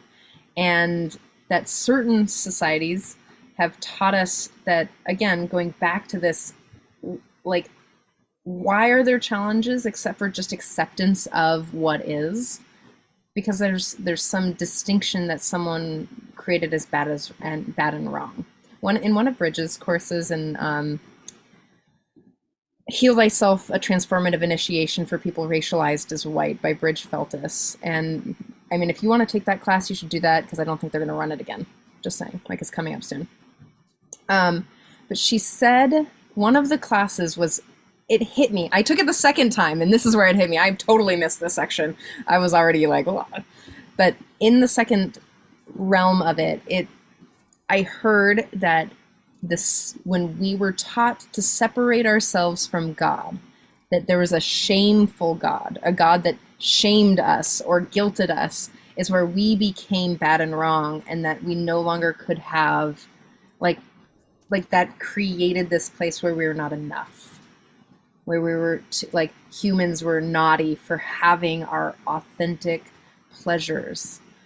I don't think that there wasn't as much war or specific kinds of violence that we have now. I can send you articles on the cultural anthropology if you want to know more about this. And that's created through some of the destructive social structures that we have now. So poverty is a very curable piece. So some of us who are sitting here, and even Ariel brought this in, if you are just joining us, go back and listen to this part. But even this is do I have enough money to feel worthy of? Do I have the social status to be worthy of?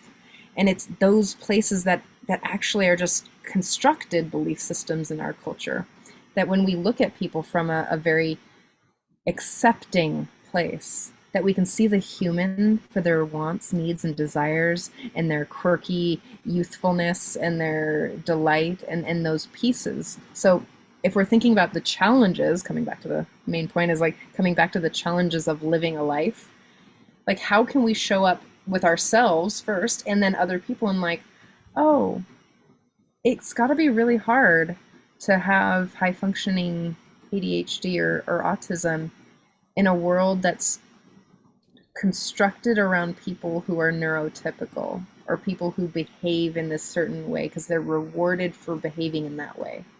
There's some of us who just can't fit in. So how can we just love that person for being themselves, like truly themselves? How can, and that starts here. Like, how can I love someone how can I really love someone? And I mean the radical acceptance of what it is. How can I really love Scott for all that Scott is if I'm not going to first love who I am, accept who I am, and even the places where I get annoyed with Scott. Yes, I do get annoyed with Scott. I also get annoyed with myself. You're like, oh, you get annoyed with me too. It's love. Like when you know you've been deep enough with someone that you're like, that person's so lovingly annoying and I want to talk it out with you. But it's like that. Can I accept him for that? The things that annoy me. Can I look at those places inside of me and be like, can I accept that belief or that value that I have there? It's really there, right? Again, it's not about accepting abuse or being okay with those types of things. It's not about that. It really is about showing up and looking at the whole being, your whole being, as a whole being. Acceptance doesn't mean condoning hurtful behavior. Yes. So we definitely want to make that clear. But, the truth is that most of us are learning how to be fully present to what is. And the great non-denominational spiritual practice is acceptance, right? And that's love. Self-love starts with self-acceptance and love of another person, real love. She talked about our relationship. So obviously we've known each other. We've gone through all sorts of different cycles and times with each other. And that real love is that acceptance of, God, it drives me crazy when she does that. Or it drives me nuts that he does or doesn't do whatever he does or doesn't do that I want him to do. But when we can accept that that's what has happened in the past, accept that's who he or she is in this moment or their way of being, if it is having an impact, a consequence, then ideally we can talk about it. Not from the place of what you're doing is bad, stupid, or wrong, but I want you to understand how what you do impacts me, right? And that's a really good point. I'll just say it again. We share it with each other, not to make the other one bad, stupid, or wrong, but to share it as when you do that thing or don't do what I want, this is how it impacts me. And I'm sharing it for the purpose of us to have a better relationship, to have a better understanding of each other. There's this tool, there's this book that I really love, but there's this tool in this book, and it cracks me up because, and some, like Jay Shetty and some other spiritual teachers are talking about this right now, is, I don't know what they call it, but this is called the weaknesses of strengths. And one of the pieces is like, so there's certain things that your partner or your friends or someone you're really your parents or family will do, and it's insanely irritating for you, right? And you're always like, oh, like he used Jay Shetty used this experience of like, I am so frustrated with my wife being late all the time. Like she's late all the time. So then I will get in the car and I'll just be like, and I'll go to the party and I'll be and then, and so even at home, I'm like, you were late. And I'm actually making it a bad night for both of us, for me and for her. But the thing is that it is the other edge of the sword. So she's got all these strengths, which means she's amazingly spontaneous and creative and fun and delightful. And they get into a lot of cool things because she's spontaneous. Well, what happens with spontaneous people? They are often not scheduled. So she's late. And so once he realized that he'd realized that piece, he was like, I'm trying to make her like me. Mm. I love her because she's not like me. So can I accept her for those pieces? Can I accept her weaknesses of her strengths? And to really accept those pieces, like I've got strengths, and now those strengths come with a whole lot of shadow. Like I Yeah. know those things. And with us specifically, Scott, is like, if I can just accept that you are the way you are and be like, I can count on you to be who you are. I can count on that. And so I'm like, okay, I can just love Scott for where he is. And knowing full well that my desires or my needs are there around certain things, I can plan for that too. Like it's on me to know that I'm in proximity to you. I know that. Again, it's ownership. Sorry, go ahead. No, I'm going to read a few of the comments. No, I'm loving what you're saying. You're back. Trish is back. I think you just like my antics. So Eleanor Joy writes, it's not always about getting a resolution, but understanding we are each different and our discomfort comes from our own stuff. And absolutely. Karen Eisenberg writes, yes, looking at the whole being, loving all parts of ourself. Eleanor Joy also wrote, sometimes I find that a huge shift in awareness happens by divine grace, or as I like to say, maximum grace. One time when living in Ireland in the 90s, I suddenly felt myself sitting in the lap of Daddy God while looking at a cloud. Beautiful, beautiful.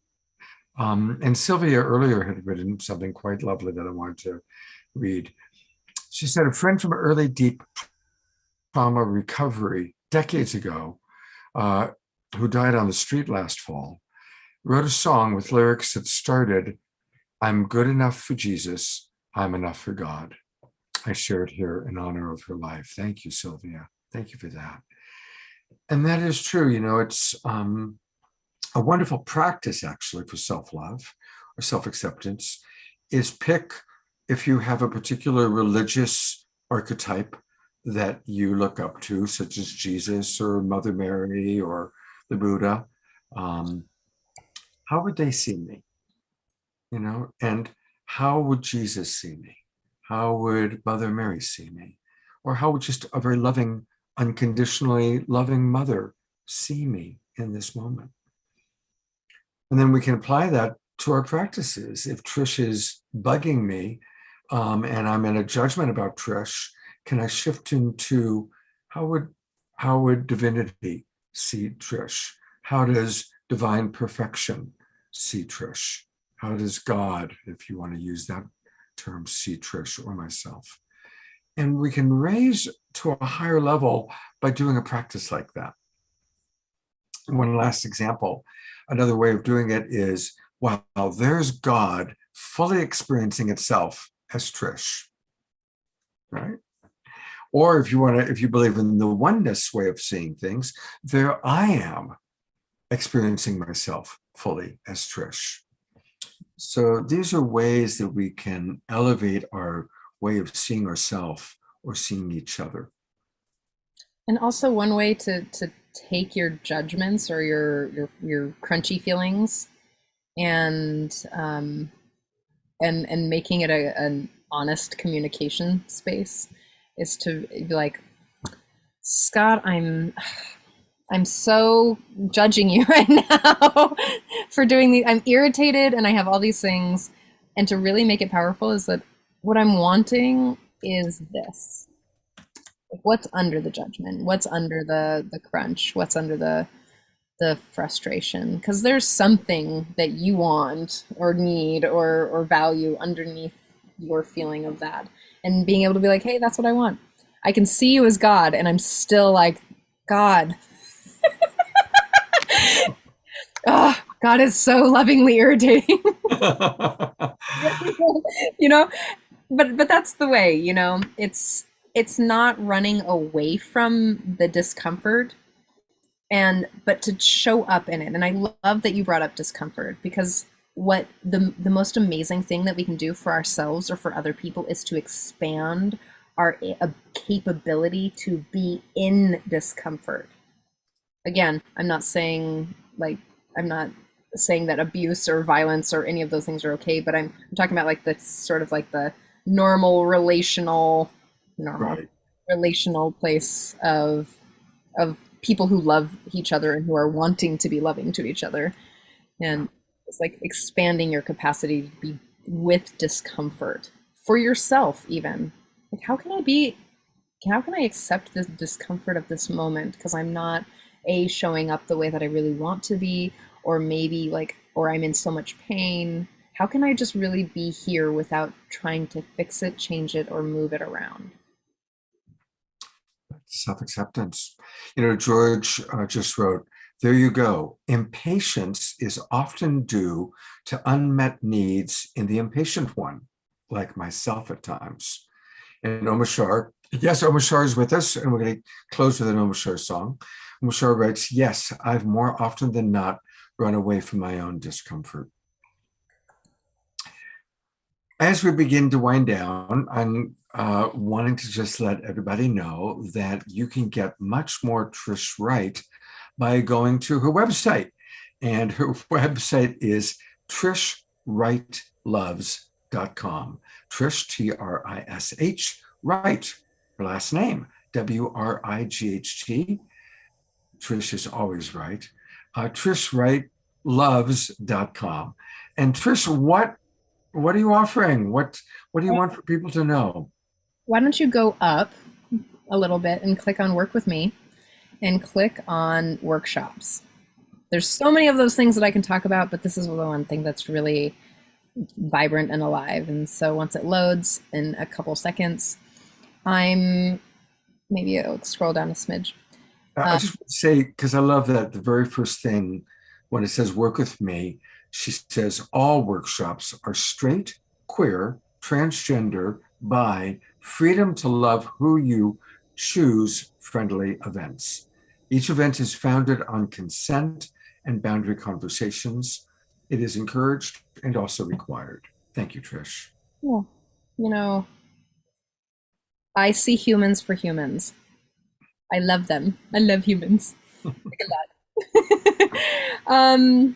And I want people to feel included because souls show up in bodies that souls show up in bodies. Very diverse.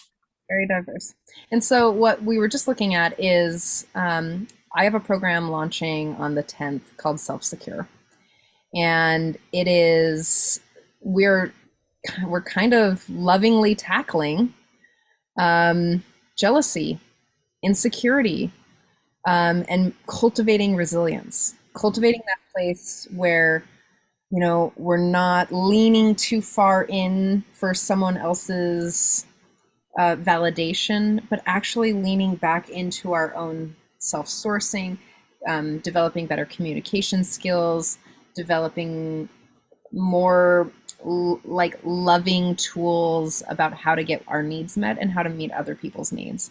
And if you're following me on Instagram, which is also Trish Wright Loves, I'm doing lives almost every day, and you'll see some of my writings coming up here in the next few days around some of these pieces, around self-sourcing, around generosity of the spirit, which I said something earlier in the evening about how to do nervous system regulation, how to show up more loving for partners. I shared an experience that I'm dating a woman who's also dating a woman, and there's some conflict, and I shared a little bit about how that is showing up and how to best support all people involved, including myself. So moving at regulated nervous system and self-honoring choices, and all of this is in the course as well, is like the whole foundation of my daily practices and my loving relational practices I'm teaching here. To be really honest, I created the class because I have these clients who I want to teach my tools to, and we're always putting out fires in their relationships and stuff. And I was like, you're going to have to take this class so I can give you the foundational tools so then we can walk forward. So that's where it is. Beautiful. And that starts on January 10th, Yep. which would be next Monday. Tuesday. Today's Wednesday, next Tuesday. Trish, I love you so much. Thank you for being with us tonight and every Wednesday night. This is very, very cool. I want to let people know that this Friday night, we've got something very special going on. I just brought Christy Michaels onto the camera. This is, I guess, the second year in a row that Christy has put together a special show commemorating in a Global Peace Tribe kind of way, January 6th. And obviously, when we hear that date, January 6th, a lot comes into our mind.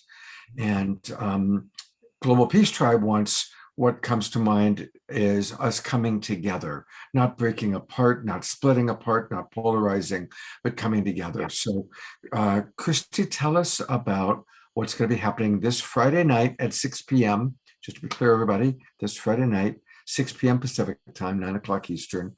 What's going to happen, Christy? Well, we're building a culture of kindness, which Scott, you and Deborah Giusti launched, 3 years ago with the Global Peace Tribe, and then moving on to the Awakening World. And now we've got a whole community of people that show up for each other and come together and have these wonderful conversations. Trish, I'm just so loving seeing you. I love your wisdom.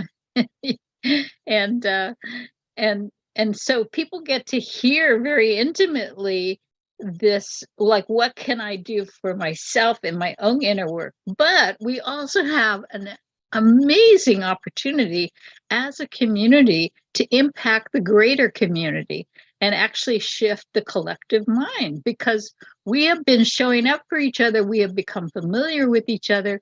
We are aligned with these ideas and concepts about what the Global Peace Tribe stands for, which is building a culture of kindness. So what I had the opportunity last year, Nancy Pelosi wanted to do a candlelight peace vigil, and she invited, somehow I got invited to her inner circle of the 1,500 of her top grassroots leaders. And I was able to share with them what we were doing. And we were going to do this candlelight vigil. Every community, all of her grassroots leaders were starting their own in their communities all over the US. And everybody was about doing it from that point of view of us versus them. And we did it from the point of view of Rumi's message that I will meet you on the field out past right and wrong, the field of love. And then we will have the conversation of these higher ideals about how do people really come together, because it is who we are. Our authentic being is love. And that is true whether you're on left or right or up or down or black or white or whatever your thing. There is that kernel of love. There is that spark of the divine, right? As Omar Shar pointed out, as we share our stars together, right, Omar Shar? Yes. And so that voice and that message has to come forth. So what happened was all of these grassroots leaders, now these are the people that the Democratic Party has put together, who when they put out the call, these people come and they show up to knock on doors and write postcards and do the political active work to keep our democracy moving forward. But if you can go back to the slide, share the screen again. So what we're doing is the Global Peace Tribe is using our influence to help heal America, because these are the boots on the ground people, and we're going to be able to talk to them because they're coming, they're signing, they're registering right now to come on to meet you.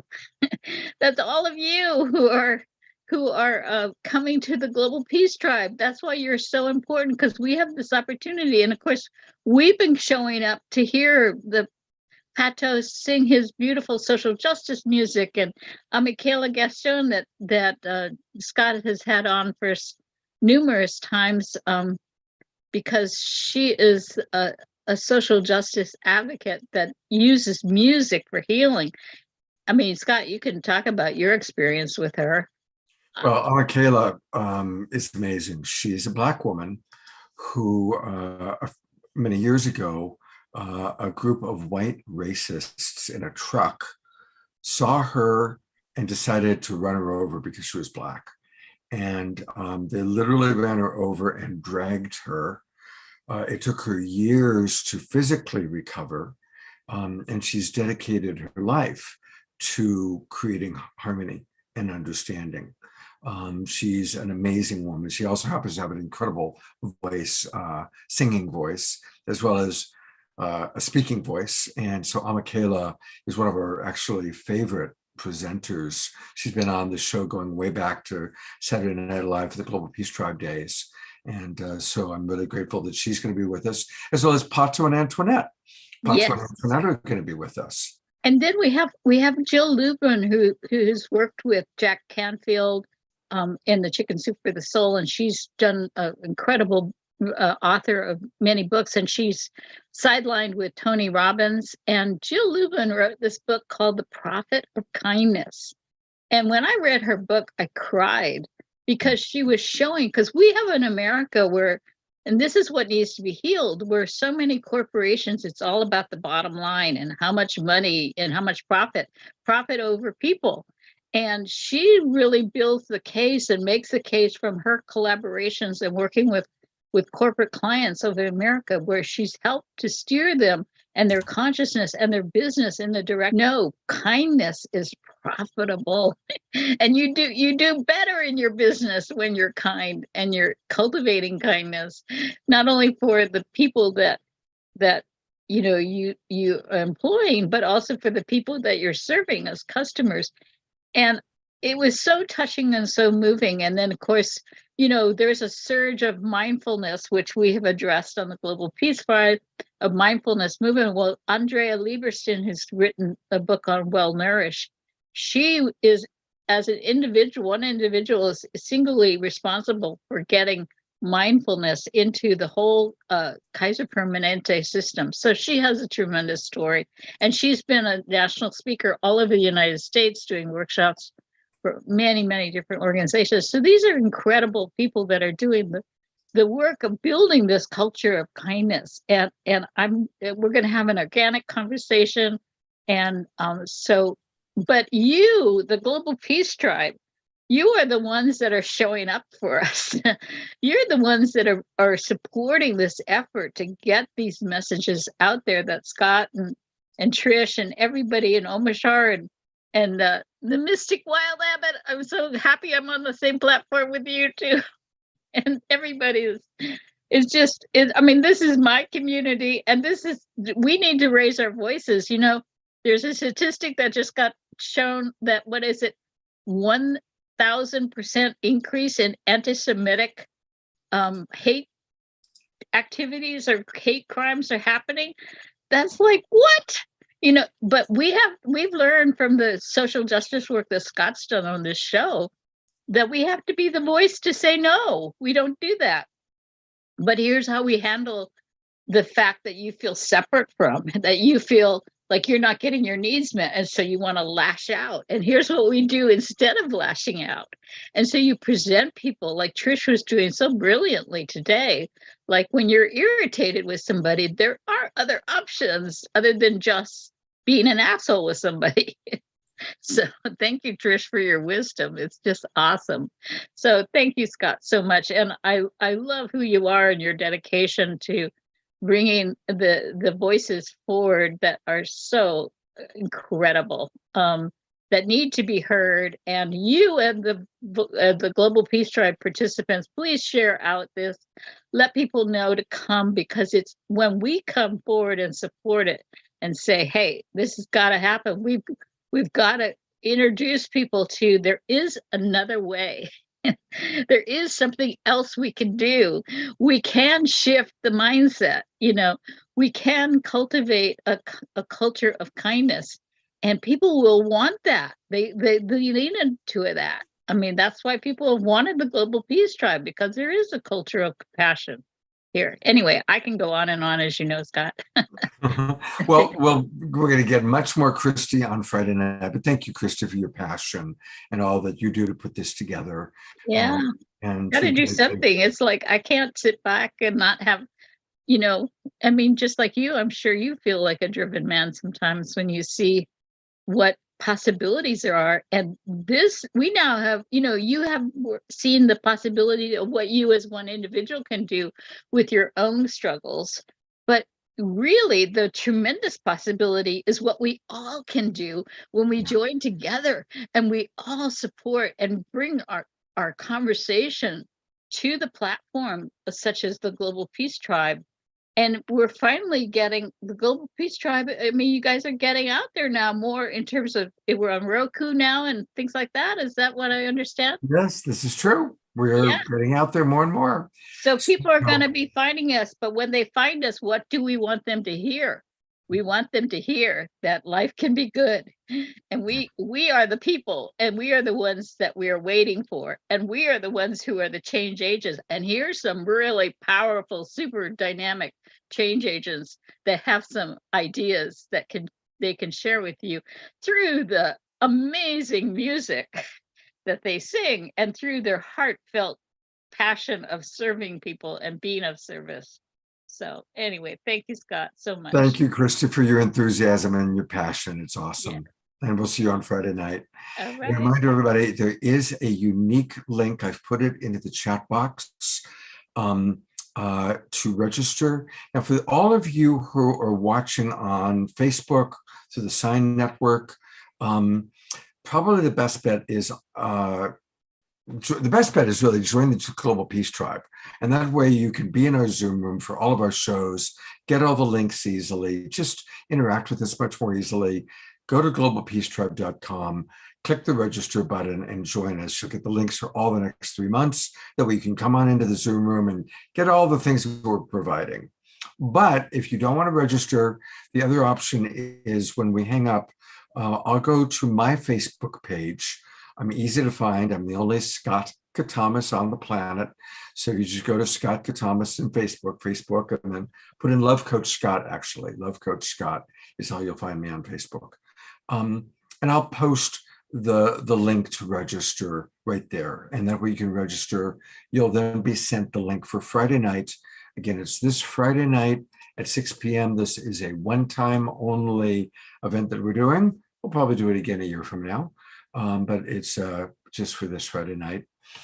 And again, thank you everybody who came in at 6. Thank you to everybody who came in at 7:30.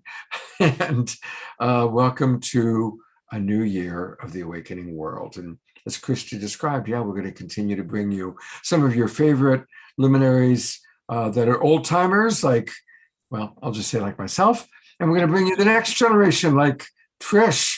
And that's one of the things I enjoy about Trish, because I'm right in the middle of baby boom generation, and she's a millennial, and all are welcome, all genders, ages, cultures, and we really want to grow and evolve our tribe. So let's get some Gen Z in here. They're so fun and fascinating. Absolutely. And you know, if Trish is involved, we're going to be bringing in all sorts of unique and interesting, what gender are they kind of people, right? And you know, next week, Trish, we're going to be getting ready to celebrate MLK weekend.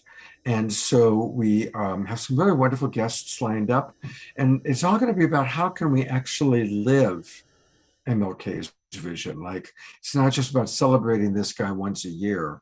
What were his values? What was he asking us to do, and how can we live it?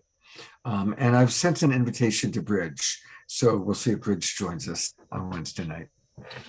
All right, we begin and we end with Omashar. He is the Alpha and Omega of the Awakening World, and so thank you, brother, for your patience. Wow, you're you patience. And Michaels are doing like I brought this backdrop up specifically for you, Christy. And, it is. It's the you two are the Golden Light Twins. I know, right? There it is. And however, I have to say what a powerfully raw, dynamic and insightful show this has been. It is an amazing direction for us to be going in, because all this needs to be cleared out for us to raise ourselves. And thank you, Trish, and your friends for inspiring and enlightening me. I actually feel hopeful for my own emotional uncovering, because it's ripe for me now. It's so ripe, for me to become a fully balanced male female within this body. It's now time to open my heart fully and uncover all those things that I've been hiding from for a couple of decades. Let's put it that way. And I do consider myself new generation. And for this song that I'm going to sing now, we're going to have a different backdrop, this one. And give me a moment.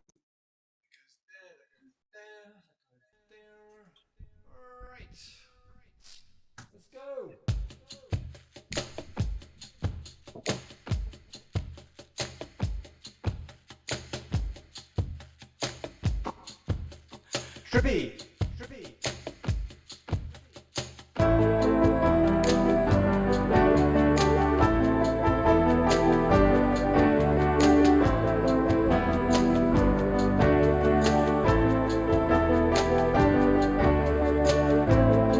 Let me shine a light inside, and I'll show you where your truth resides.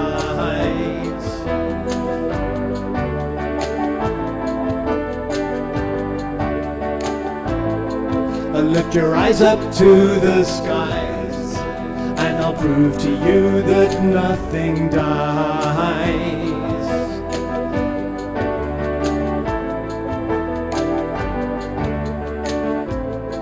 Together we will rise again, and we'll make amends for what we've done.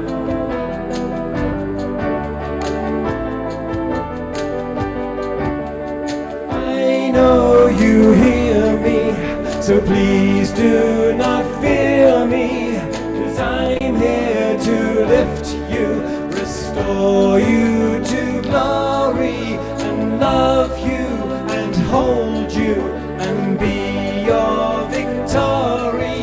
My child, I will welcome you home. Welcome you home.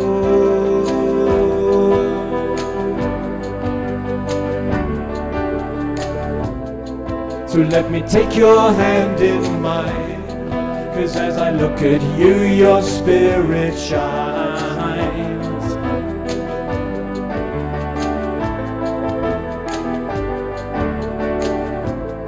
You see, it's true that we are one, and we came out from the central sun.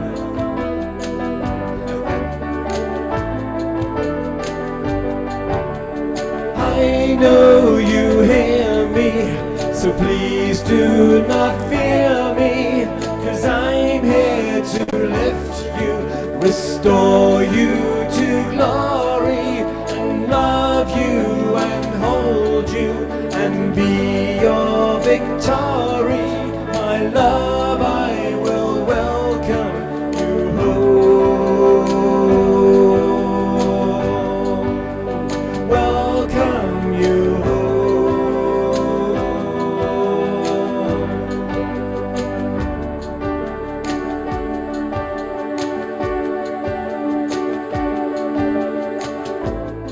So when you take a different view, and you dream awake, breathe out the new.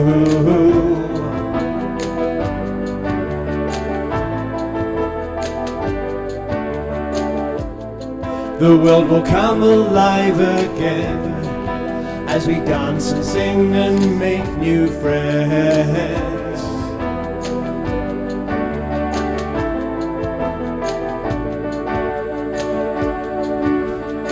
I know you hear me, so please do not fear me, 'cause I'm here to lift you, restore you to glory, and love you and hold you and be your victory. My love, I will welcome you home.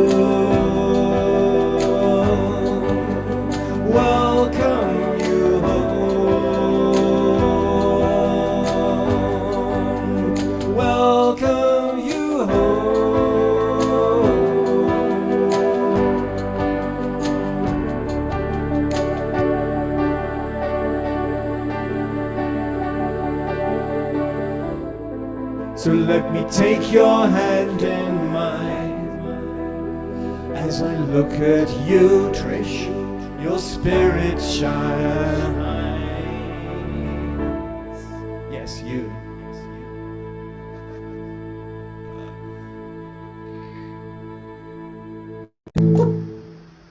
Oh, beautiful. Let's go to gallery view for a moment there. That was such a trip. I had it on gallery view and I kept on being pulled out of my body into all the dancing and the movement. You know, it's become my favorite part of these shows is spotlighting people as you're all dancing and moving. And I really want to thank a big thank you to Eleanor Joy and Reverend Jeffrey, because they are always kind of leading the dance party. I saw some camera wiggles there and everything, and I next time I'm just going to have it on me. And so not you, but my view. No, it's really, really fun. And I love watching everybody dancing and moving. And what a beautiful tribe we have. So here we are. We have Wednesday night, Awakening World. You don't have to wait until the weekend. So, but we will see you this Friday night for this one unique one. Make sure you've registered. Trish, it's great to have you back. Welcome back. Great to be back. I love you both. And I'm going to go back to gallery view one last time. Everybody twinkle good night, and we will see you on Friday night. Take care, everybody. Much love. Bye.